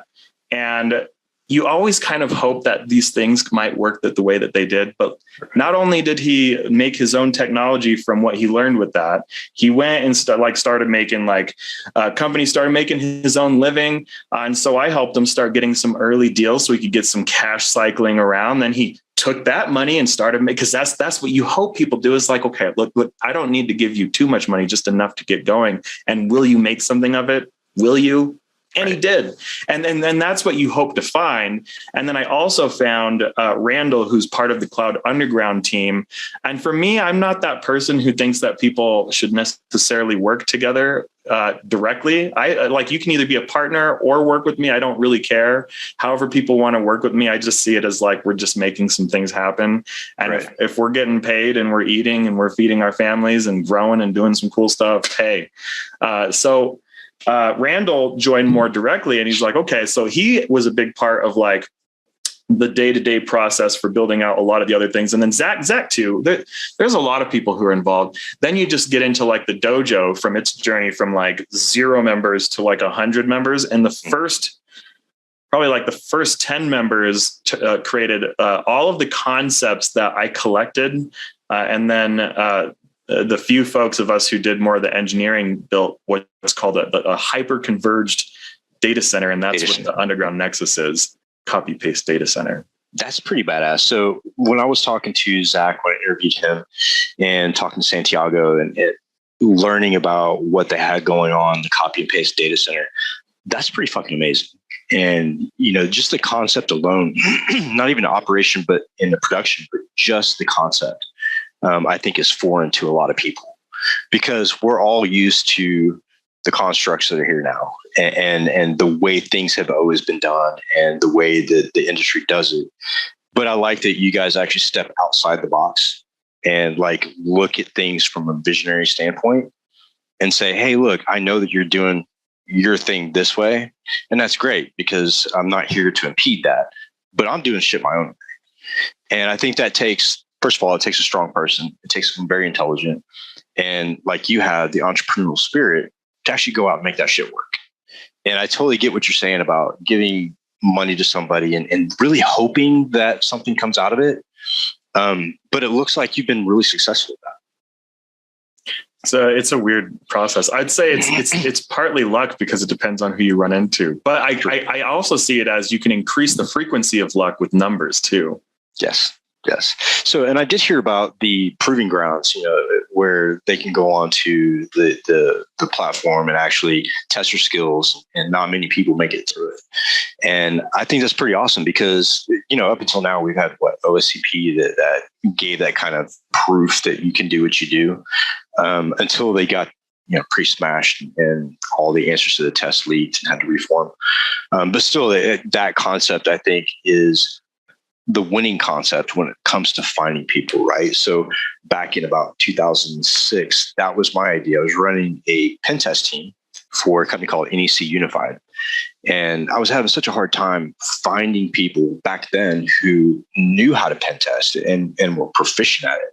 It wasn't very new, but again, it wasn't very old either. And what I did was I just grabbed VirtualBox and a bunch of VMs, that were vulnerable, and threw them on there. And that was the test. That was the interview. I don't want to know about certifications. I don't want to know about your education.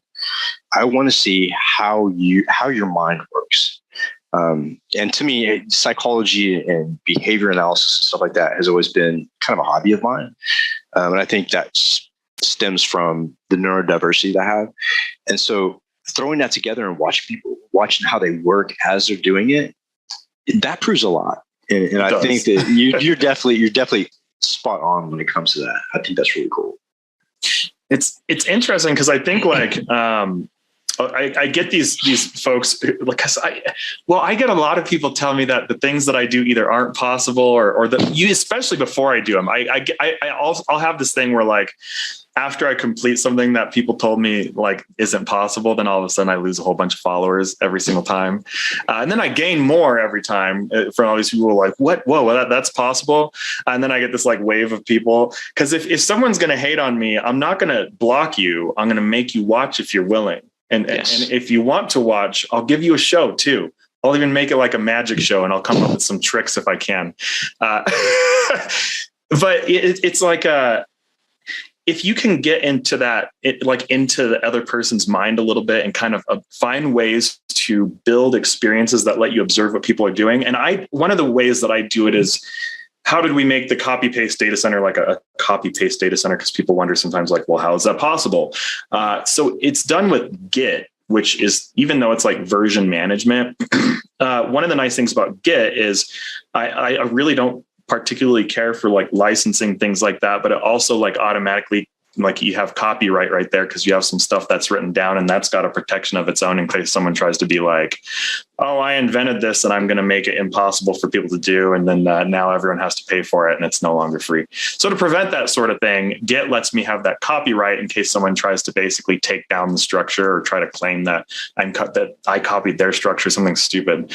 But since it's all written down too, that means that's all the configurations. They're right there.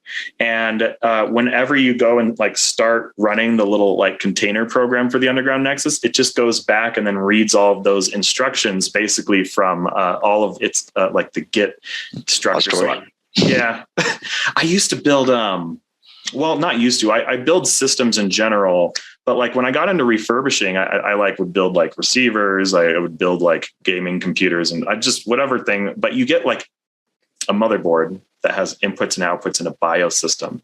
So I took the functions of BIOS and put it in Git and basically made Git the BIOS. And that's how it works. That's pretty badass. You know, and when I learned about the structure, I thought, you know, how genius is that? You know, using Git in order to deploy data centers, like that's pretty badass. But going back to your comment about losing followers, gaining followers, what I've found in the industry right now, the temperament and the pulse on the industry, from my perception, is that a lot of people in the industry are tired of hearing the same old shit over and over again. And it's the same buzzwords. It's the same marketing bullshit. People really want to hear something unique and something new. But the caveat to that, and the catch-22 to that, is they want to hear something new and they want to see something phenomenal out of the box that nobody has done before. But then again, the whole industry starts to question: is it true? Is it real? Does it really work? You know, is this bullshit? And then you get the naysayers who, you know, do their thing to disrupt, and it's just a pain in the ass. But what I found is, if you're genuine and you really have something unique, which you do, followers come and go, but they'll always be there. You know what I'm saying? Fair enough. It is it's definitely one of those things. It's funny watching like other people who I mentor too, because it's like you go through it for yourself, and then after a while, and you start like having other folks who are like going out there and like putting things into practice, then you'll like see them going through their experience, and then like everyone gets hit with that, like their first hater, and then it's like that first month of getting like online hate, people just like, even some of the like people just like are like, what is this? What do I do? Freak out. Yeah.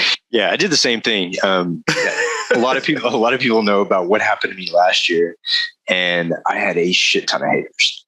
But what a valuable lesson that I learned, and I'm not very good at social cues or understanding social concepts a lot of the time.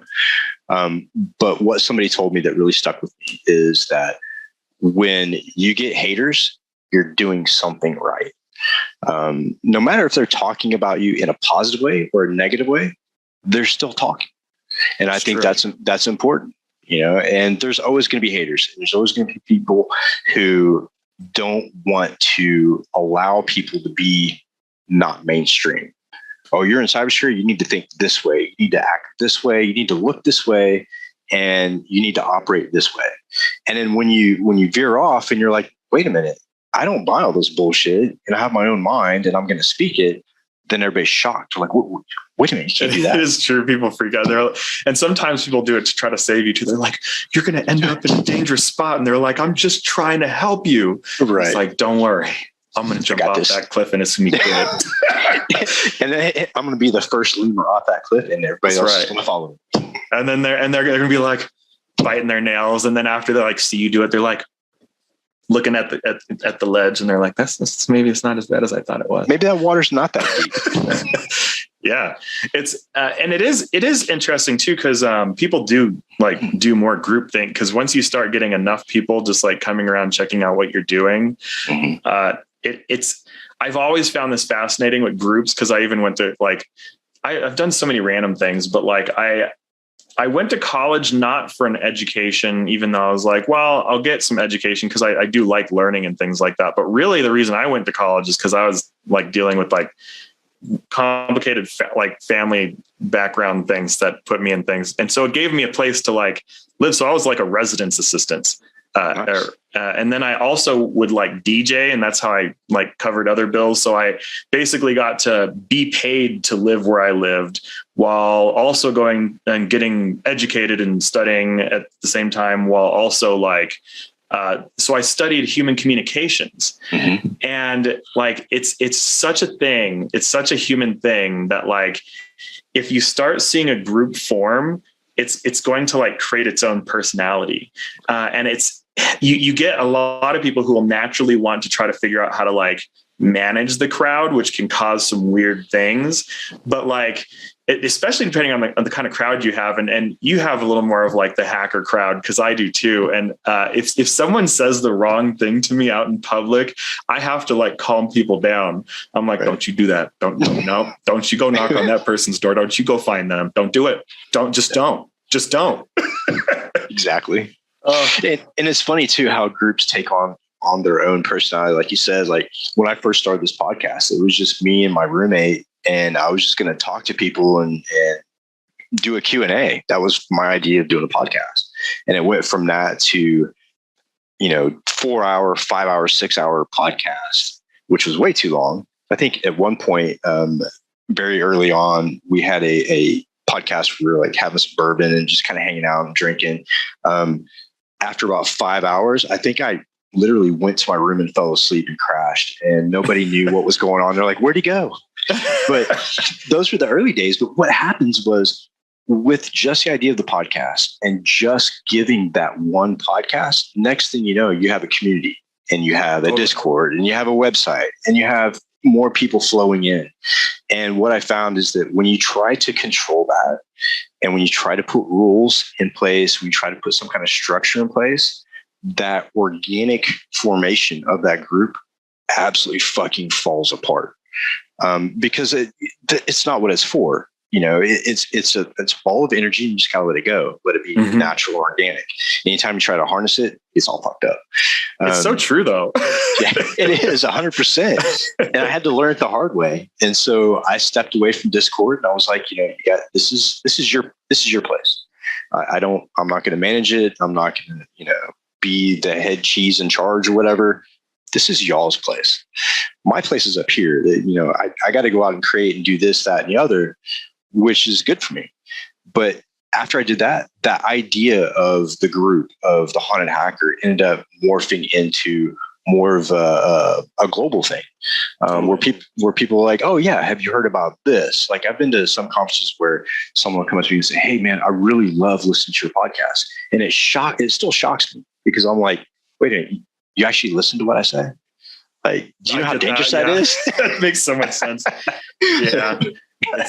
It's I still struggle with that one even now, because it's not even necessarily like imposter syndrome. It's just like one of my lawyers once upon a time said to me, because I was just like talking about it was like trademarking or so, I don't remember the conversation was, and he was like, whatever it is that like you think or do, for us as ourselves as individuals, we'll see what we do for ourselves as common, because it's our world, and to us it is common. But the important thing to remember is that to everyone who's not us, it's not. And I think like I just keep remembering that every time I just like get into that. I'm like, oh, that's right. Okay, so it's like, and so I've just like kind of really come into this understanding that it's like, okay, so there's this world in my head that's like common to me, right? And it is interesting when you first start getting like a following and stuff like that. Cause it's funny. I relate to like when you're doing like your early day stuff and you don't have like any attention and stuff, it's like, you're just like, oh, I was just going to go do this thing. And, in the beginning, it's like, you still want to, you're going to keep doing it, cause you're like, oh, it's going to grow someday. But then when it does start to grow, it almost feels like mentally we just stay in the beginning of when it all started. Cause it's like, well, I haven't changed. Everything else around me is changing. I'm like, oh, there's all these people. These people are like, wow, that what you made is really cool. I'm like, oh, yeah. Who are you? 20 people. And then it's almost doesn't feel real sometimes, but it is. You hit the nail right on the head. Like, I look back now and I look at what I'm doing and things that I'm trying to promote. It's just like, how did this happen? Like, is this real? Am I going to wake up tomorrow and realize that I'm still like an analyst like 15 years ago? But it's cool though, because, I think what it shows to people coming into the industry, or people who are interested in doing what we do, is that it is fucking possible. Totally. Yeah.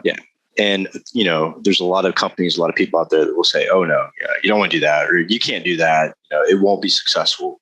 But it just depends on the person. If you're genuine, you tell the truth, you throw your shit out there, don't give a fuck what people say about it. Guess what? People are going to listen. And I think that's what's cool about what you guys are doing, is that, I'm sure there's naysayers, but what's cool is seeing that you guys are going forward and this shit's working, and that you guys don't really care about what they're saying. That's not the focus. The focus is to make things easy on people and efficient and make money. So I think that's what we're all here for, really. Yeah, I mean, people just want to like make enough money to like feed their family, have a good life, like go to a fun event, just like do some stuff, like not work 80-hour work weeks for absolutely no reason. Right. Like, I feel like, well, you work in cybersecurity, so you know, like, there's so many companies who just want to treat their like their malware team or their SOC, or I guess it doesn't really matter, like their threat researchers, just as if it's like a sweatshop. And I've even had like some who they'll treat I worked at the SOC and they would treat it like we're the zoo or something like that. Right. And the admin would be like, oh, we're just the SOC monkeys. We just throw shit at each other and it's this life. But and it's such a thing. And they're like, look at these beautiful specimen here. Right. Do you see them working? Look at that one's typing right now. Look at the pretty pew pew maps up on the screen. Yeah. Oh yeah. Like, oh, it's beautiful, isn't it? Yes. And it's so meaningful too. Like all the data is actually usable. Not really. Right. But yeah, the first SOC that I worked in, actually the second SOC that I worked in, was we had what we called the fishbowl. So it was, the SOC was stadium seating, big screens in the front. And then in the back on the side, there was a conference room that had windows. When you hit a button, those windows would go from being, opaque to transparent, and they could show the potential clients, and this is where the magic is done, or whatever. Really cool concept. I stayed in contact with one of my first bosses out of the military who developed that SOC. And I think that's another key point to really be successful in the industry and in life in general, is that I don't look at my bosses as bosses. I look at them as mentors. And every boss that I've had to date that I still keep in contact with, it's because they were a true mentor. And I don't think there's enough people out there that are actually really mentors, although there are a ton of people on social media that claim to be mentors. But I think it takes a personal connection with those people in order to be a true mentor. And I've had, interns that I've learned stuff from. So when someone tells me, oh, I can't mentor anybody because I've only been in security for a couple of years, bullshit. Everybody has something to share. So it's so true. Like, it's so spot on, because no matter who you are, and I think that's a good way to look at it too, because ultimately, like, if you're getting hired somewhere, like whoever anyone's boss is really trying to just like help everyone figure out whatever's going on. And there are bad bosses out there, but even at like the worst company that I remember working at, my boss was maybe one of the best bosses I've had. And I stayed at I stayed way longer at that company than I should have stayed. I won't say which company, it's a bunch of companies I've been at. But like, if it was 3 a.m. in the morning and I was like still working, he was probably working with me and being like, yes, hey, how about you go to bed? I'll be up late. And then at least one of us will have, I know it's 3 a.m., but you have like 2 or 3 hours of sleep is better than nothing, right? Right. And I just remember, like, I hated that company. I hated the whoever ran the company at the top. But like, I really liked the people and like the direct team members and all that stuff. And I guess it's not that I necessarily hated that individual. I hated how they ran their company and how they treated their staff. And they like, that was definitely a sweatshop. But it is such a thing that, like, when you have a good boss, it's a permanent impact on who you become in the industry. Right. Or even who you become as an adult or a person. That's true. I think every interaction I have with individuals, whether it be short-term interaction or long-term interaction, somehow they influence a part of me that develops or changes based on our interaction. I learned something from everybody. And that's kind of the point of this podcast, is that I started to, first of all, leave a legacy behind for people who are coming into the industry and want to know what it was like when it first started, but also just to learn from people. I think it's a great way to really dive into people's backgrounds and learn something that I may not know, or share something that they may not know. Totally. So that's the way I look at it. So where do you see Cloud Underground going? What's the future? So Cloud Underground, I guess I have so I make 50-year plans. It's part of a really long, complex plan, I guess. And if I try to boil, I'm really bad about being brief about really complex plans that I have. So I'll try to find I'm getting better at narrowing concepts. So I used to be really bad at this. So my dad was an entrepreneur, and pretty much even though he was the entrepreneur that just figured out how to barely survive.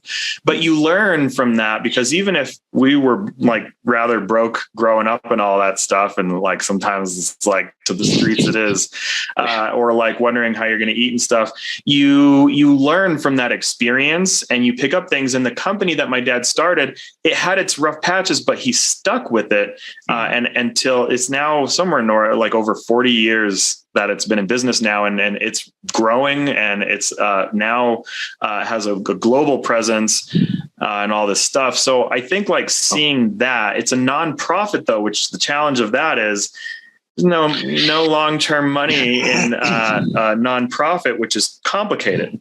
So I wanted to come up with a way to not be where you're kind of just under the thumb of your backers, where if you don't abide by their bidding, and try to, and one of the challenges with people who invest is sometimes they try to control your path and they don't know what makes it work. So I wanted to become someone who could sort of help, I guess, others find their path, but without trying to control them, and coming up with ways to be here's some things that you would normally need money for. But how about I just give you the asset and back away? Because when you put money into it and it's cash, people need cash for something. Why don't I just give them the thing and back away? Because if I give them the thing and back away, then I don't end up in that scenario that I grew up in. Because what happens is people start getting anxious about having to please you if you're backing them in some way or providing for them in some way. And then they feel like they must abide by you. And I just don't work that way. So for me, I want to make Cloud Underground become a presence for people to sort of find their own paths and create their own of whatever it is. So even with the Underground Nexus, one of the reasons why, because I get asked the question all the time, because it's a very beastly solution to just be oh, it's free, have this thing. If people take it and iterate by 10% on it, it's no longer the Underground Nexus. It's actually something different, even from a legal standpoint. I can't come after you even if I wanted to. I wanted that scenario though. And so what this means is I want to find the people who go and start making things of themselves and help them as a person first, and bring people together with the resources that we provide as an alternative to funding, to kind of get money less of the conversation. And instead of making money the conversation around let me give you funding, let money to be the certification. Go earn the money. Go earn some cash from your hands, your craft. I'll sit there with you while you're selling. And then when you're well, what am I supposed to be doing today? Did you still selling? But I'm tired of selling. You better get back to selling. I want people to learn how to break out. And I've seen enough people do it that I know that it's not for everyone necessarily, but I want to then start finding ways to incubate partnerships with people as a way to try to find ways to further reward people who are building things up, and then continue to find more ways to build more valuable assets that save people time and money, because I see time and money as the same thing. And one of the other things that I try to practice what I preach. So when people are well, how do you fund a lot of things? Sometimes if I know that I need a thing, I'm not going to ask for money. I'm going to ask for the thing. If I need $100,000 for a thing, don't give me $100,000. Give me the thing. The thing. Yeah. Yes. And then I also get people who are well, why aren't you just asking for money? It's no, I don't, because then I have to get labor. I have to build the thing. I have to go make this. That's more time out of my day. So that's more expensive then. Yes. And you just getting the thing, hand me the thing. Otherwise, now you gave me money. Now I have to move fast. Now I have to go pay some developers and hope they turn XYZ around. And then all of a sudden reliability of turnarounds goes down. So for Cloud Underground, I really kind of see it being sort of an incubator company where people come, where we're building I run something called the DevSecOps Dojo. That's part of Cloud Underground. And that's where we do most of like the building. So people come in, they sign up, and then we have a belt system that we just released a rework for that.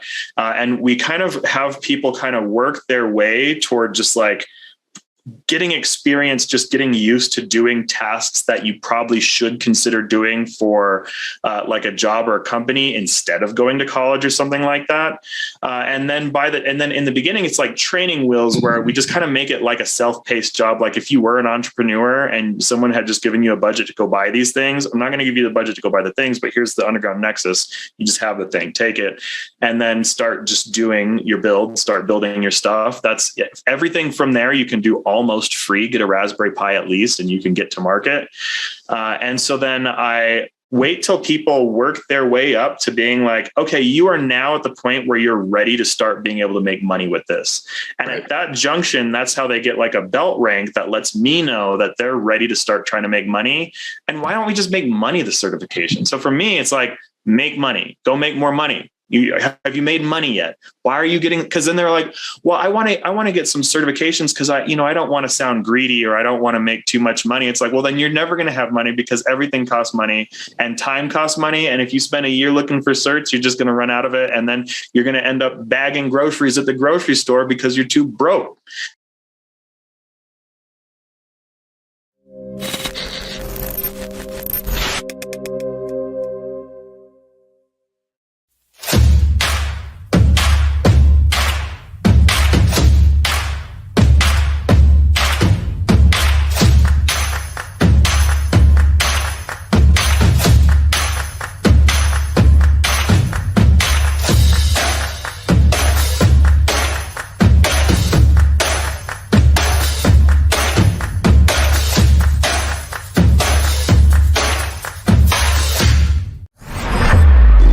This is Techstrong TV.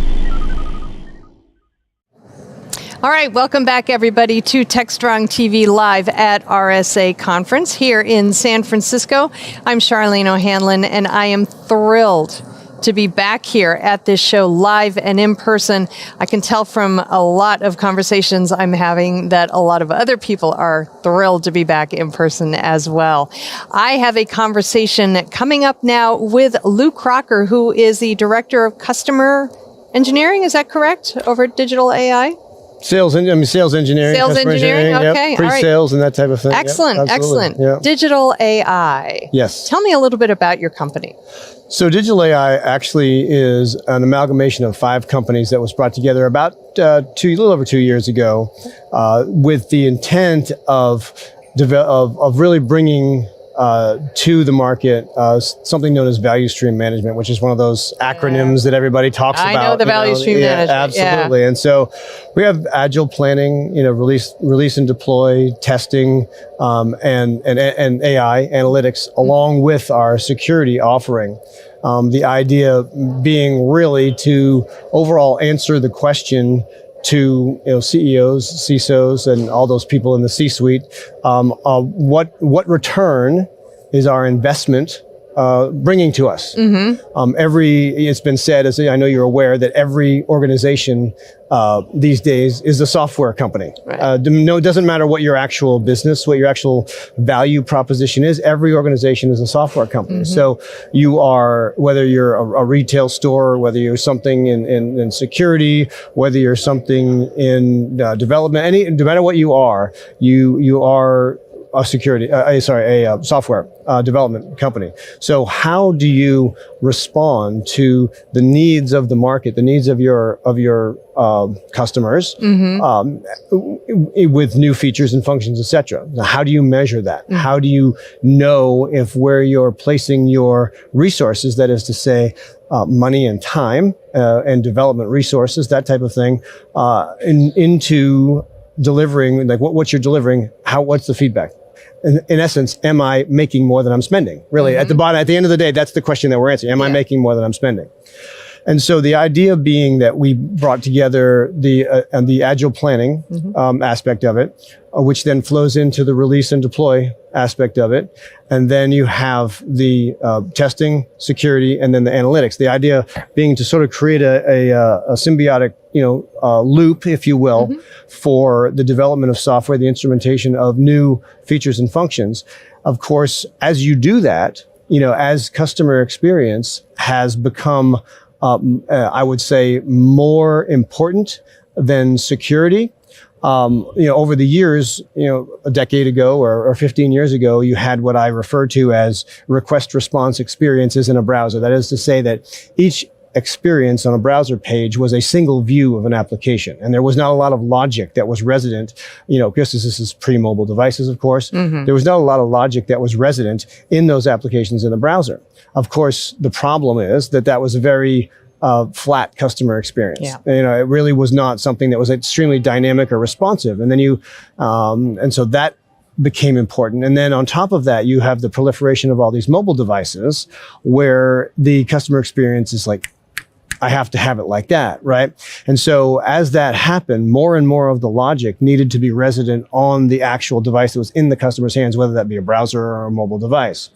And as that happened, more of the IP, more of the, for example, one of the biggest threats that we're seeing today is with the proliferation of of all the different mobile platforms, is threat actors are actually taking these applications, which do what your organization, what they make the money for your organization, whether it's a retail site or whatever it is. And they put more and more of the logic, more and more of the IP there. So these apps actually, as I say, we are in an increasingly API-centric world, right? Microservices and those types of things. So as the applications have to interact with more of these backend services, they require more API keys, they require more information about how to legally, if you will, penetrate the perimeter security.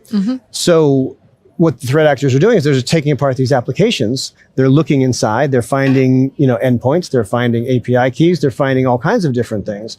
And so while you cannot not have perimeter security and behavioral modeling and those types of things, it's quite simply not enough anymore. And so what happens is you need to, in conjunction with that, instrument these applications with security techniques that will, for example, make sure that the app integrity is solid. Make sure that, for example, the environmental controls in the application, is it running on a rooted or jailbroken device, for example? Make sure that all those things can't be bypassed so that the threat actors are unable to legally penetrate the perimeter. Okay. All right. So I find it kind of fascinating when we're talking about, you mentioned value stream management, and we're talking about, assigning value to security. And to me, that seems like a very difficult thing to do because, as we all know, if you don't have a data breach or some sort of security breach, that doesn't necessarily mean that your security technology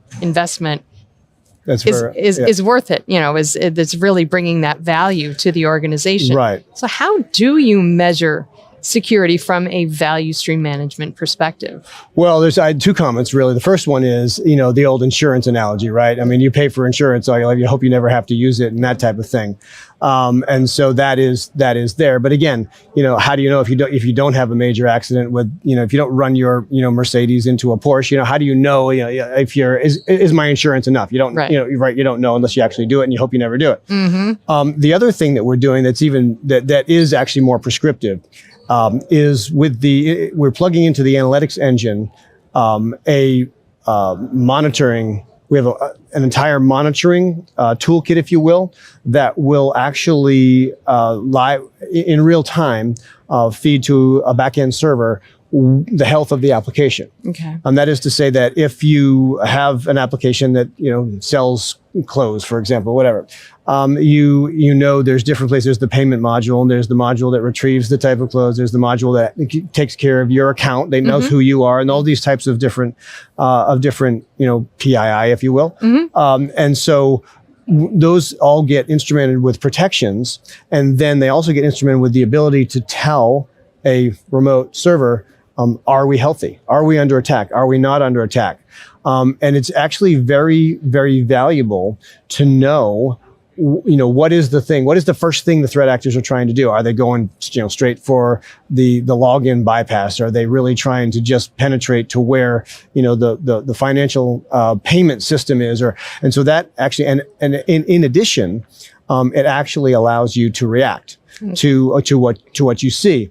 And so what we have noticed is that as we engage with new prospects, we actually, during we call it a technical evaluation, when we're engaging with a new prospect, we actually do this very thing. We instrument with this type of AI, and you'd be shocked that they say, "Wow, we didn't know that was happening. We didn't know that this was happening," and it really is able to demonstrate that value.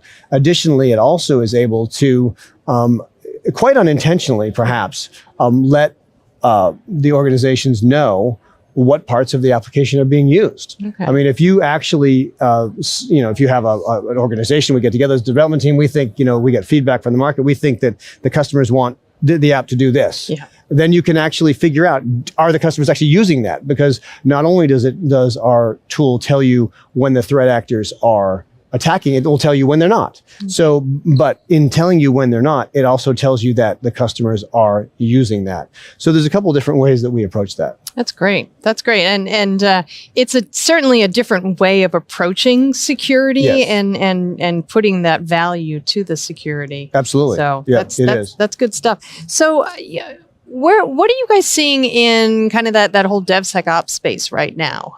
Do you are you seeing that there are more organizations that are adopting DevSecOps and those principles behind application in development in their application development, or do you think that organizations are still kind of taking a kind of a piecemeal approach, if you will? Well, we're seeing. I think the short answer to the question is we're in the stage where I think that more are realizing they need to adopt it. Mm-hmm. I think we've seen a little bit of, I don't know if it's resistance or just complacency in terms of, because so many people have their CI/CD pipelines or dev pipelines already in place, already there. And there's a cost. I mean, there is a cost, whether that a combination of financial and well, it's all financial at the end of the day, but in terms of dev time, to integrate new tool sets. As more of the, and this is where I think that the United States is a little bit behind because of the governmental regulations that have lagged a little bit behind. For example, Europe with GDPR, and they have to actually have like by law they have to have these things, and a law will really quickly force you to adopt something even if you don't want to, right? And so I think that we're seeing a little bit of that, but we're also seeing that the value of I really think that the insight that we are able to provide is starting to outweigh the cost of actually adoption, which of course is always the fight when you're talking with the C-levels and what's the cost, what's the value, that type of thing. And so I think that we're starting to see that the insight that we can provide is actually outweighing or value and making the value stronger than what the cost to adopt. So I think that people are doing that. So do you think there's the reticence on behalf of the developers, those who are actually using the tool chain currently to learn a new technology, to kind of interrupt the flow, if you will, of their current tool chain, to add security into that process? Do you think that it's they just don't want to have to deal with it, or do you think it's more like maybe a lack of understanding, if you will, about the once they see what something like that can do for them, then they're more apt to embrace the sec part of DevSecOps? Well, I think I think probably there are as many different views on that as there are developers, but I think that in general, if I were to generalize, I would say that at the development level, and I am a developer, so I know the developers want to develop, right? They just want to, they don't really necessarily want anything that helps them do that. They want to do, and given the, certainly in the last 2 years, the proliferation of the need for pushing more experiences out there because people are no longer coming into brick and mortar, right? So everything's online. Right. And so there's, you know, in all fairness to all developers, there is a lot of pressure to get that feature function out the door. And it's more than the fact that they just don't see value in it. It's that they've got so much to do that you know, even if they want to do that, you know, how do you do that? How does a program manager get the time to implement that? So we have actually developed a number of ways that make it relatively, I mean, our tools are relatively seamless to the actual development process, which is very beneficial. And we've, you know, with the, well, we've released over the last 6 months, some tools, a different tier of our product that's actually one step down from what we know as the premium product, which is completely configurable to what we know as the pro product, which actually does some sort of, you know, best practices analysis of your application and that type of thing. So, and then it instruments the security based on that, so that the developers really don't have to change in any way what they're doing. Okay. And we've always done that, but we're doing it to a much greater degree right now as we're seeing part of the reticence is just time. Yeah. Yeah. It's a recurring conversation that I'm having. Time is the big roadblock these days. The big bottleneck is we just don't have enough time to do everything we need to do. So how can we get beyond that? Because obviously, you know, we keep hearing the stats that there aren't enough security people. There'll never really be enough people to fill all of the security positions that are open. Same thing within the developer ranks. You know, we're experiencing a huge dearth of qualified people in these spaces. Automation is helping a little bit, but obviously it is not the panacea because we're still experiencing a lot of these issues. So what do you think is going to be the answer to this? Well, I think and it's probably not a very satisfying answer, but the answer really is value. When the value exceeds the value of something else in the value chain, it gets attention. Really what it is. I mean, we would all love to say that we are getting, you know, that we're getting more developers, we're graduating more developers from college, which is not true. We are, you know, we're seeing, you know, more, you know, people take up this or security or this type of thing. And while there are fantastic programs out there, there are fantastic, as you said, there are not enough. There just are not enough. And so what I think, you know, really the answer is as the value increases, whether that be through, you know, legislation, which we've seen in certain places, or whether that be through incidents, which we've seen in other places, or whether, quite frankly, if we make it easy enough, which we're trying to do, then that can sort of balance out the value argument and say, you know, we see the value, this, that, and the other, then we can then, if it's easy enough to adopt, then, which we're trying to make that, then I think it becomes a really viable conversation. All right. So what's next for you guys? What's next for us? Well, we have recently adopted a sort of a 6-month type of platform, overall platform launch. We just went through one in April known as the Ascension launch, which was essentially, you know, early on, we're really bringing in and truing up the releases, the major releases of all the individual pieces of the value stream.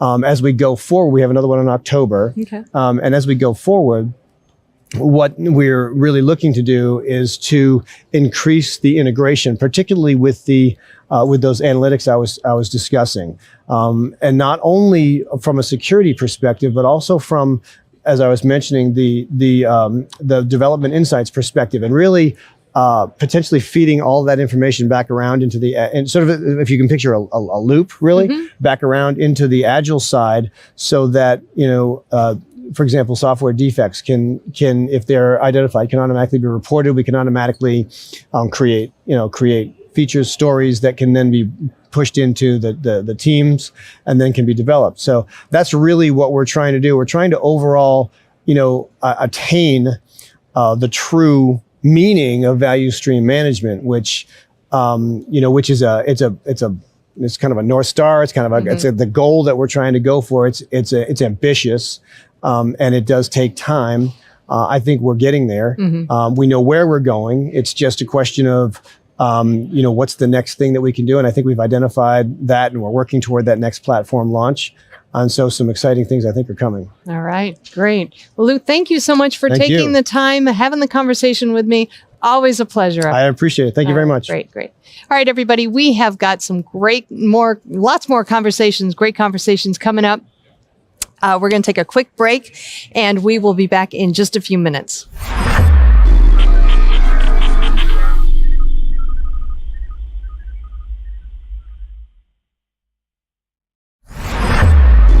This is Techstrong TV. All right, welcome back to Techstrong TV live at RSA Conference here in San Francisco. So very excited to be back in person, and we are filling up this hall, and there are a lot of people here, and I'm having so many great conversations. And with me now is Nikhil Gupta, who is the CEO and co-founder over at Armor Code. Nikhil, thank you so much for joining me today. I do appreciate it. Thanks for having me. All right. So we actually just talked not too long ago about an event that we hosted for you guys, a virtual event called AppSecCon. What a great event that was. You guys brought together some of the best folks in the application security space for the event. And by all points, it was a success. So lots of great conversations happening there. But I want to kind of hear from you what you guys are seeing in the application security space. But before we do that, I don't know if you want to let us know all about Armor Code for those people who might not be familiar with you. Sure. So for those who doesn't know Armor Code is building the AppSecOps platform of choice. While application development has transformed a lot, from monolithic to microservices, waterfall to agile, and plethora of use of open source, application security has been painful and not scalable. So, for every application, you need at least over a dozen tools, SCS, ASP, like whole bunch of the tools, and you generate a lot of false positive. Number two, these tools outputs are not talking to each other. You put it into Excel sheet, so you're living in Excel hell. And we have like application security, operations, and engineering team. These are three opposite organizations with oppositely aligned interest. And last but not the least, there's one AppSec engineer to 100 developers. So that makes it even more difficult. So basically, Armor Code AppSecOps platform provides four things. One is the application security posture management. It gives you a complete 360-degree view of your applications, your security posture and all. Second thing is the universal vulnerability management, because you don't need a vulnerability management and a DevSecOps platform. So while you are getting information for our AppSecs, you can also get it from the infrastructure and you can prioritize them. Third thing is the DevSecOps automation and orchestration, because everybody wants to do it. When you're releasing once a day or several times a day, you need automation. And last but not the least, when the software is changing so fast, you need to have continuous compliance. So Armor Code AppSecOps platform gives a complete solution for all these needs. That's great. So do you guys have any announcements here at the show? Absolutely. So we actually very recently did, and I'll briefly talk about the AppSecCon conference. Sure. And thanks for helping us with that. That was the world's largest digital application security conference. In the very first conference, we have more than 2,200 registrations. And for those who arranges these registrations, how difficult it is to attract people, and we got a 4.7 out of 5 rating. And we had some very good key speakers like Phil Venables, Bashar, and a lot of those people showed up. And in fact, we were offering CPE credit, so a lot of people benefited from that. Oh, great. So that conference was great. At the same time, we also announced our application security survey, State of AppSec survey results. And the number one challenge why application security is not being done is because of the challenge of hiring people. And so as a result, we are constantly listening to our customers and the industries. So number one announcement is a no-code automation. So for instance, like SolarWinds happened in December 2020. So Log4j happened in December 2021, and it's a matter of time, and people are expecting what will come next. It's not if, it's what will come in 2022. So you need to automate that. So AppSecOps platform, we have no-code automation. You can entire runbook to simplify that operations. Number two, here we have customers have been complaining there's a lots of data, but there's no visibility. So we are announcing that we have touched 110 plus integrations. So those of you who don't know, like government companies will take 2 2 or 3 integrations in like a quarter or so. We have done 110 plus integrations. So not only we are covering application security tools integrations, cloud security, posture management configurations, and container configurations. And then the third thing, which is very painful for the customers, is there's a friction between the developer and the security people.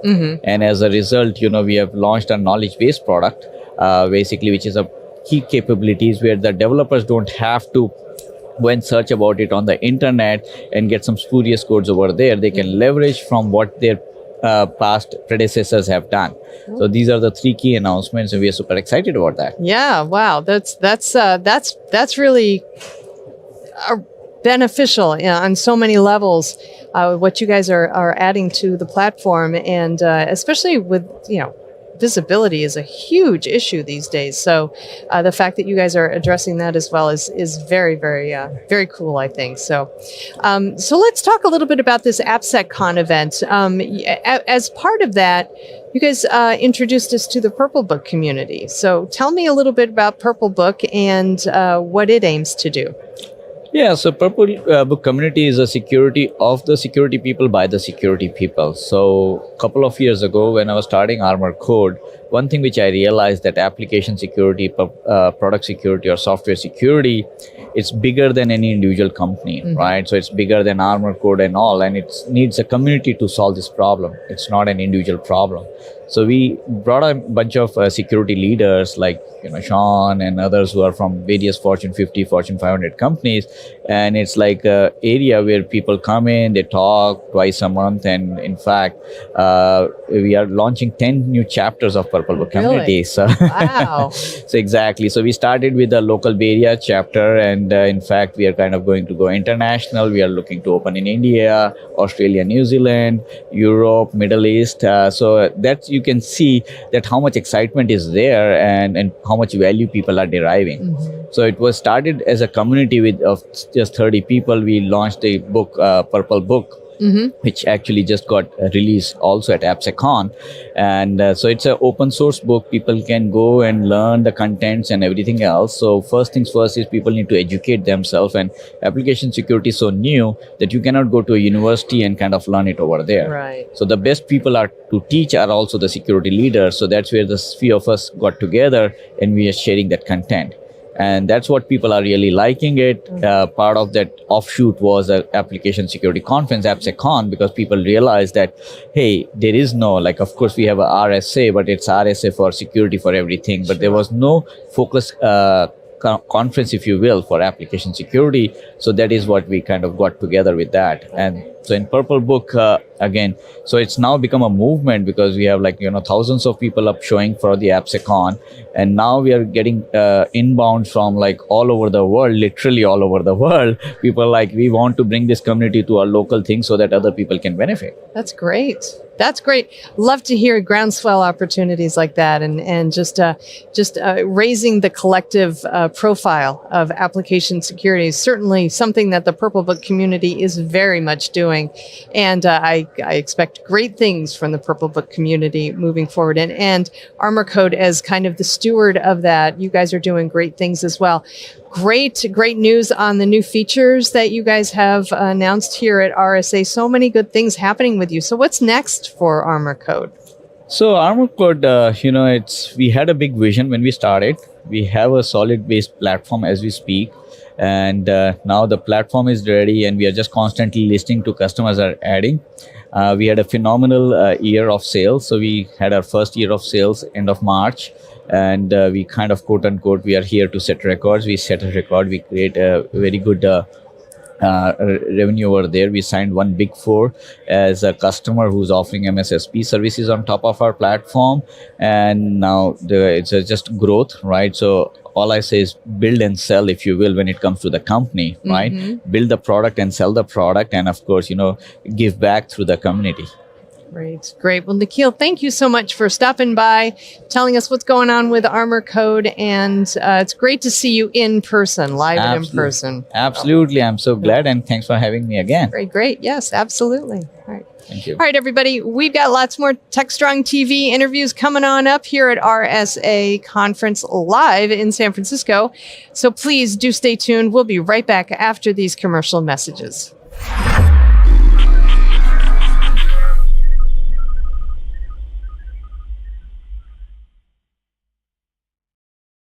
DevOps.com is the #1 online destination for DevOps education and community building.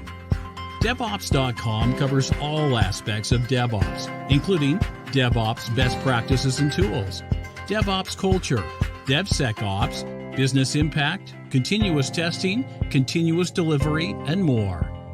DevOps.com has the largest collection of original DevOps content, featuring breaking news, blog posts, podcasts, and more. Visit www.devops.com to learn more. DevOps.com, where the world meets DevOps. This is Techstrong TV. Hey guys, thanks for the throw. We're here with Norris Ishmael, who is Managing Director for Breakwater Solutions, and we're talking about data privacy and the legislation that we're all about to see go through Congress. Norris, welcome to the show. Thank you so much, Mike, for having me here. Hello from London. All right. So we are finally putting together something that looks like the American Data Protection Act. It's sure it will change in its many forms as we wind through the legislative process. But from your perspective, we've already seen in Europe the GDPR, and these two efforts are somewhat similar. So what should IT organizations and cybersecurity professionals get prepared for here as we put this all together? Sure. Thanks, Mike. It's a very, very good question.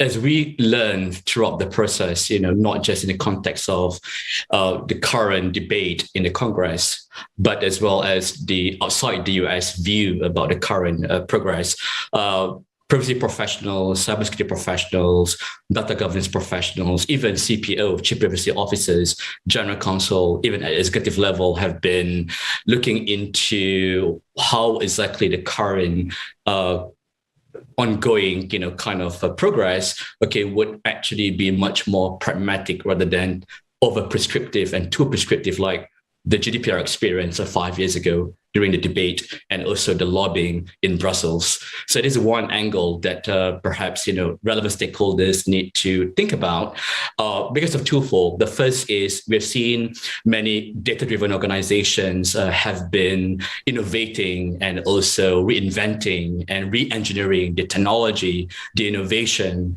and just to ensure that everything is based on their business model and strategy. But at the same time, whatever legislation at the federal level that the current initiative by the Congress is currently debating, hopefully it would not undermine and inhibit whatever innovation and digital breakthrough from the US perspective, which is important because we've seen some of these blocking mechanism, not only from the perspective of the technological sophistication and as well as innovation, but also we've seen lots of debate about whether some technologies and the business model might be relevant and ethical in the context of data processing activities and the principles of privacy laws, that are quite, dominant, not just from the GDPR perspective, but also other state privacy laws in the US and also sector-specific laws in the US. So there's a first very high-level, lens. Another very high-level lens that we've seen based on the GDPR experience, Mike, vis-a-vis the US experience is that even though GDPR is a one-stop shop, but in reality, we've seen regulators, individual regulators, data protection authorities in the UK, ICO, for example, and also CNIL, French, and Hamburg, Bavaria in Germany, and the Dutch authority in the Netherlands, and the Irish Commission in Ireland might have certain difference in terms of how they view and provide that kind of guidance. So I think that one-stop shop mechanism is actually not fully one-stop shop, partly because of different views, the technical views, the commercial views, and also the cultural aspect on the ground within the European economy area in the UK. So I think there's also an aspect which in America maybe is learning and will be fully aware, especially from the FTC perspective, but it would be good to actually really take some of these lessons learned in the current debate, in the Congress within the wider stakeholders. Mm-hmm. It's probable that the US version of this will be less prescriptive than GDPR, given the nature of the politics that we deal with here. But it's also probable, too, that right now our situation may be worse than it is without this legislation, because right now we have 50 states that are all going to have different versions of these laws put into place, and the ones in California are likely to be more prescriptive than, say, the ones in Texas. So do you think at the end of the day that we should all be kind of rooting for this because it would bring some clarity to the situation? I like that question, Mike. I think there's two sides of the coin. The first side of the coin is if we look into the more innovative state like California, for example, right? There's a CCPA/CPRA, very much like a mini GDPR, even it's like not 100% like GDPR. But in reality, on the ground, what we're seeing is that most of the compliance activities is very much like paper-based box-ticking exercise, right? Okay, we have updated the notice, we have updated the privacy policy. Okay, if you want to complain, okay, there's a complaint mechanism, and you have the right to actually like request for deletion, not access, or erasure, or perhaps correct the data. And it's still an evolving process in California, which actually, in a way, some of their jurisprudence are influenced by or triggered by the GDPR. On the other hand, if you look into other sector-specific legislation in the US, like, the COPPA and as well as GLBA and HIPAA, which really cover the covered entities in the US, there are certain level of maturity, which I think that needs to be maintained, and partly because the data sets are very much sensitive personal data sets, so to speak. I think the challenge that America is having right now, as I said, 50 states, out of 50 states, like more than 20 states has its own relevant state laws. And there are also forthcoming legislation that will be passed at the state level. And you also have this ongoing debate at the federal level. And this is sort of the preemption, kind of mechanism, which is still being debated, by the Congress and also even by policymakers. And also there's also the private right of action, which is a very delicate, angle as well, in the context of America, landscape.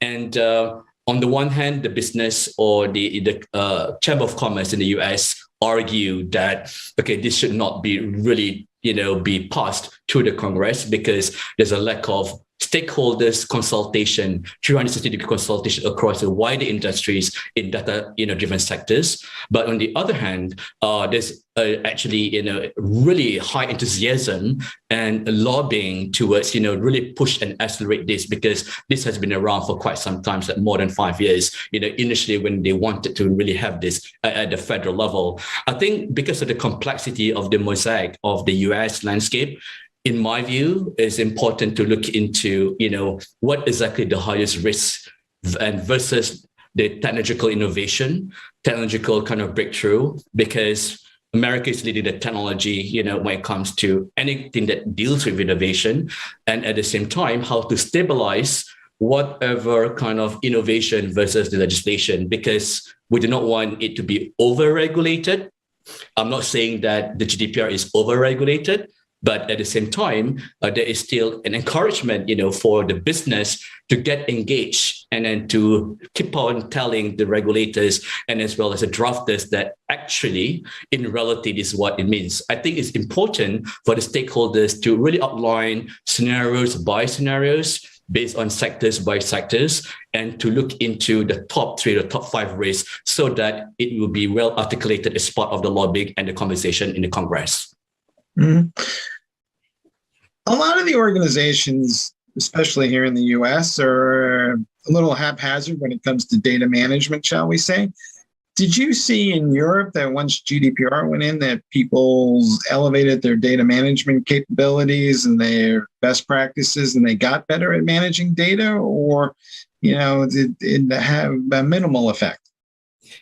I like to answer this way. It depends, Mike. It's like a lawyer kind of answer. it depends on how exactly the organization is. It depends on the governance structure and how mature the governance structure is. And it depends on how exactly the board of directors, the leadership, and as well as the security champion, data champion really cascade the importance of data management to the wider business. We'll take an example. If, let's say, Fortune 500 companies or Fortune 50 companies in the US, if they have a very strong leadership, strong tone that telling to the wider entities globally outside the US, hey guys, privacy by design, security by design, data taxonomy, data lifecycle, data retention, data diligence are all very, very important. And we need to cascade it to the wider, operations and wider entities outside, the US. But of course, there's a local variation, regional variation in terms of the data management. So that will be like the best model to be replicated. However,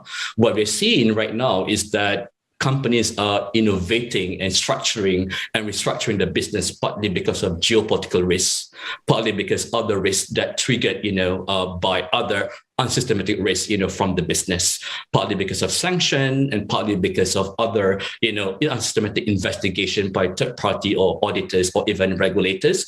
So at that data management level, it's important to really look into three things. The first is understand the data taxonomy. I have been re-emphasizing this many, many times, not just in the context of the UK and Europe, but also the US stakeholders and US organizations. And second, understanding the data lifecycle. What is your data lifecycle and how you deal with this? Do you actually bring CISO in the conversation, the CPO in the conversation, marketing in the conversation, HR in the conversation, or even strategy guys in the conversation?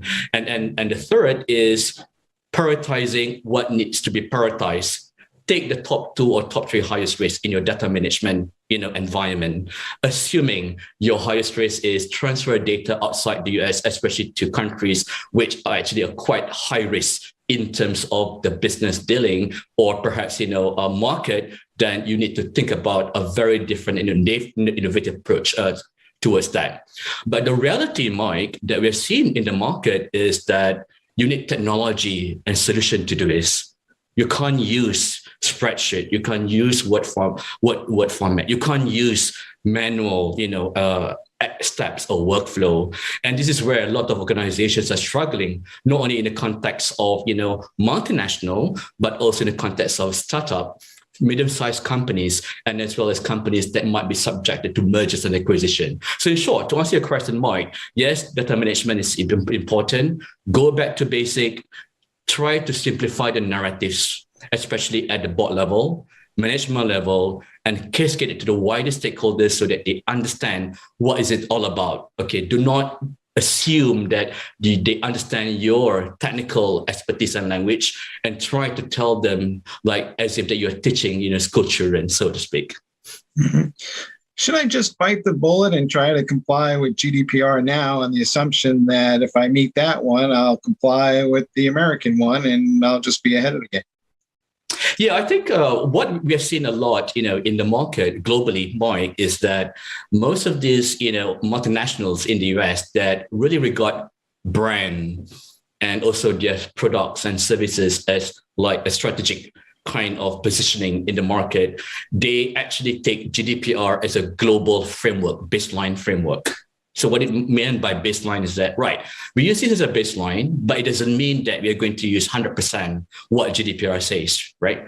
And we still have the CCPA, CPRA for California, and we also have the sector-specific, legislation, in the US, and as well as some of the states in the US. And there's different kind of scorecard where you look into the risk dashboard. It might be red, it might be amber, it might be green. So the risk posture and maturity might be different, as compared to one to another. So we're seeing most of the multinationals are taking that approach. What I'm saying is the matured, multinational, which have a very strong brand in terms of their brand premium and also their brand value and market valuation. On the other hand, we also seen lots of online businesses or even startup or even startup that might be, acquired by big boys or big companies where they actually focus on information security, cybersecurity first, because they know that, okay, this is very important and we need to invest more on the controls, on the framework.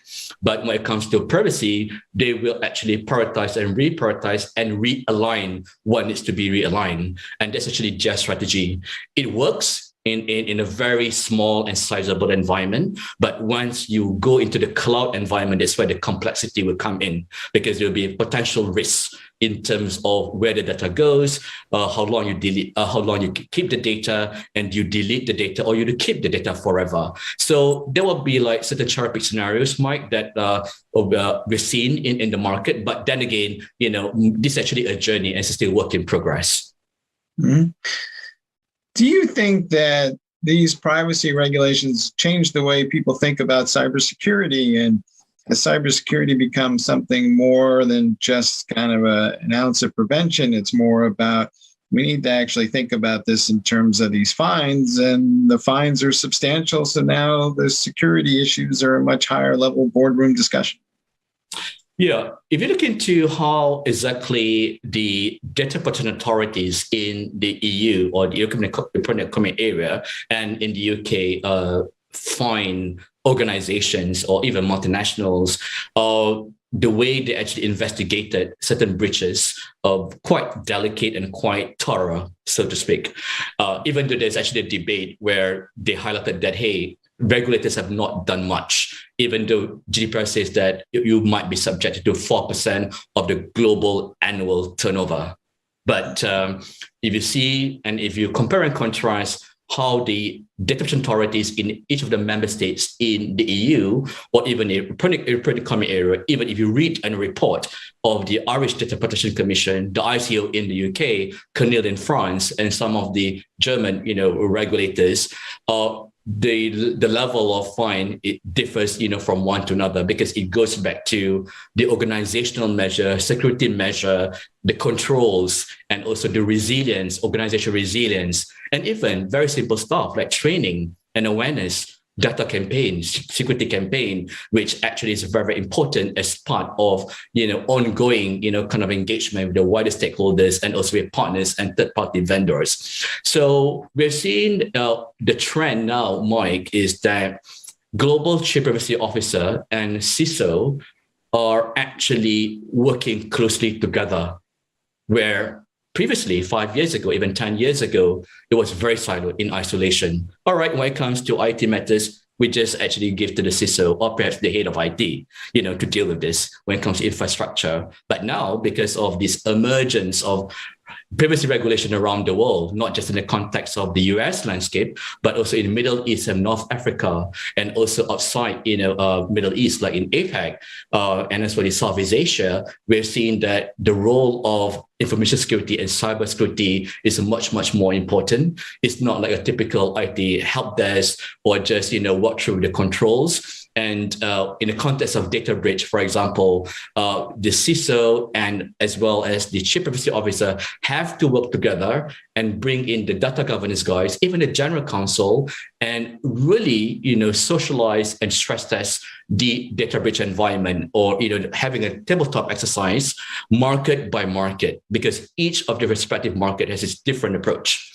Okay, even though GDPR, for example, says 72 hours, but it doesn't mean that, all right, you have to deal with this in the context of, the 72 hours. Again, it depends on the severity of the breach. It depends on to what extent that, the data set, really affected, by the breach, and having legal counsels to really, really involve with the engagement and negotiation and discussion with the regulators and the wider stakeholders as well. So in short, to summarize, aptly to your question, answer to your question is that cybersecurity, data privacy, data governance, whatever the role that America, has, typically is Chief Privacy Officer, CISO, Chief Data Governance Officer, Chief Data Officer. They have to work and align, because if you have this kind of alignment, it can accelerate any kind of matters, not only in the context of data breach, but also engagement with regulators worldwide.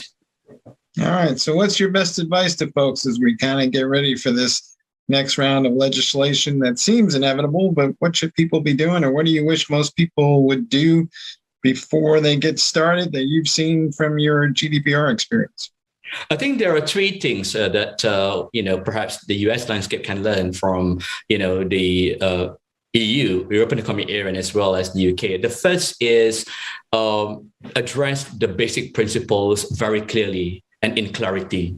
Because if the basic principles are not addressed in clarity, in a very clear way, with illustration, with example, okay, the debate will be like, around the bush. It will be like ongoing, having a consensus towards it, because the principles are so important. And when I looked into the text, when I cross-refer to the current text of this American Data Protection and Privacy Act versus GDPR, there are some similarities, but I think that it requires more clarity in terms of, the principles and as well as the assumption.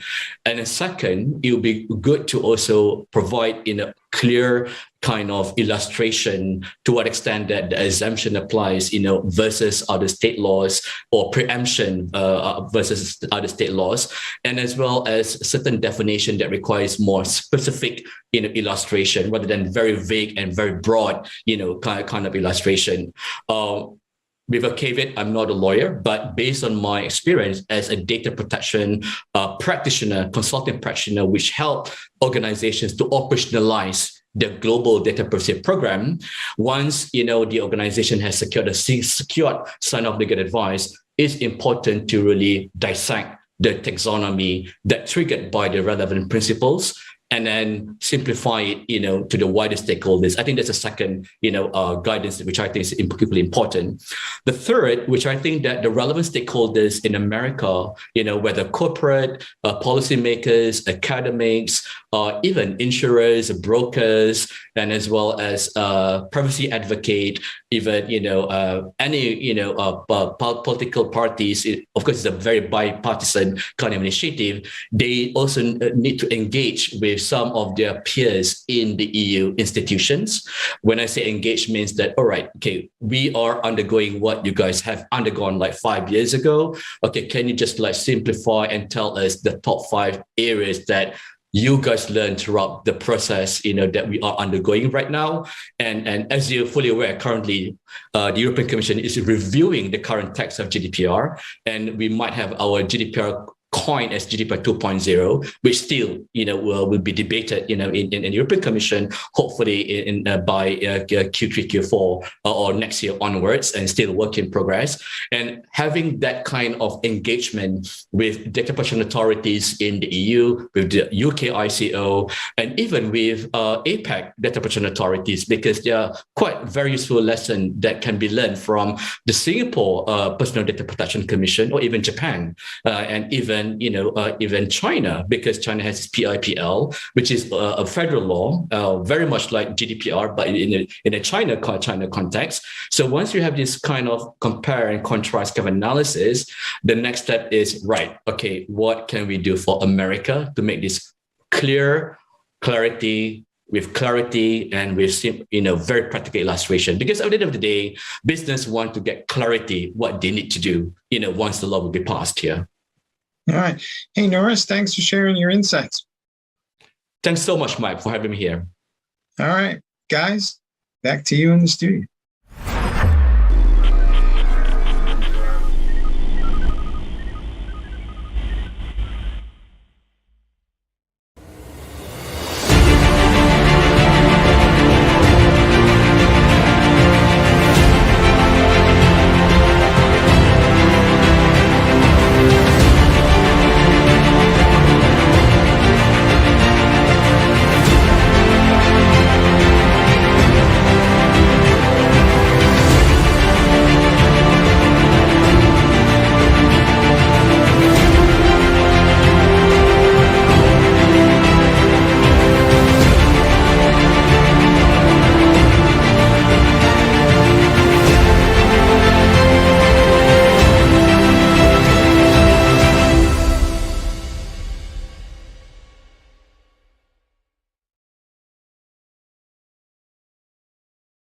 Hey everyone, I hope you all enjoyed today's Techstrong TV episode. We had some great interviews with Alan from RSA Conference and KubeCon Cloud Native Con, as well as another episode from The Haunted Hacker with Mike Jones. Charlene's conversations from RSA Conference were also awesome, and View with Vizard, as usual, didn't disappoint. We also had some in-studio interviews as well as a special Techstrong TV Today episode, which welcomed Mike Rothman to the team. We'll be airing another episode tomorrow, so please join us for that. Once again, thank you for joining, and we hope to see you again.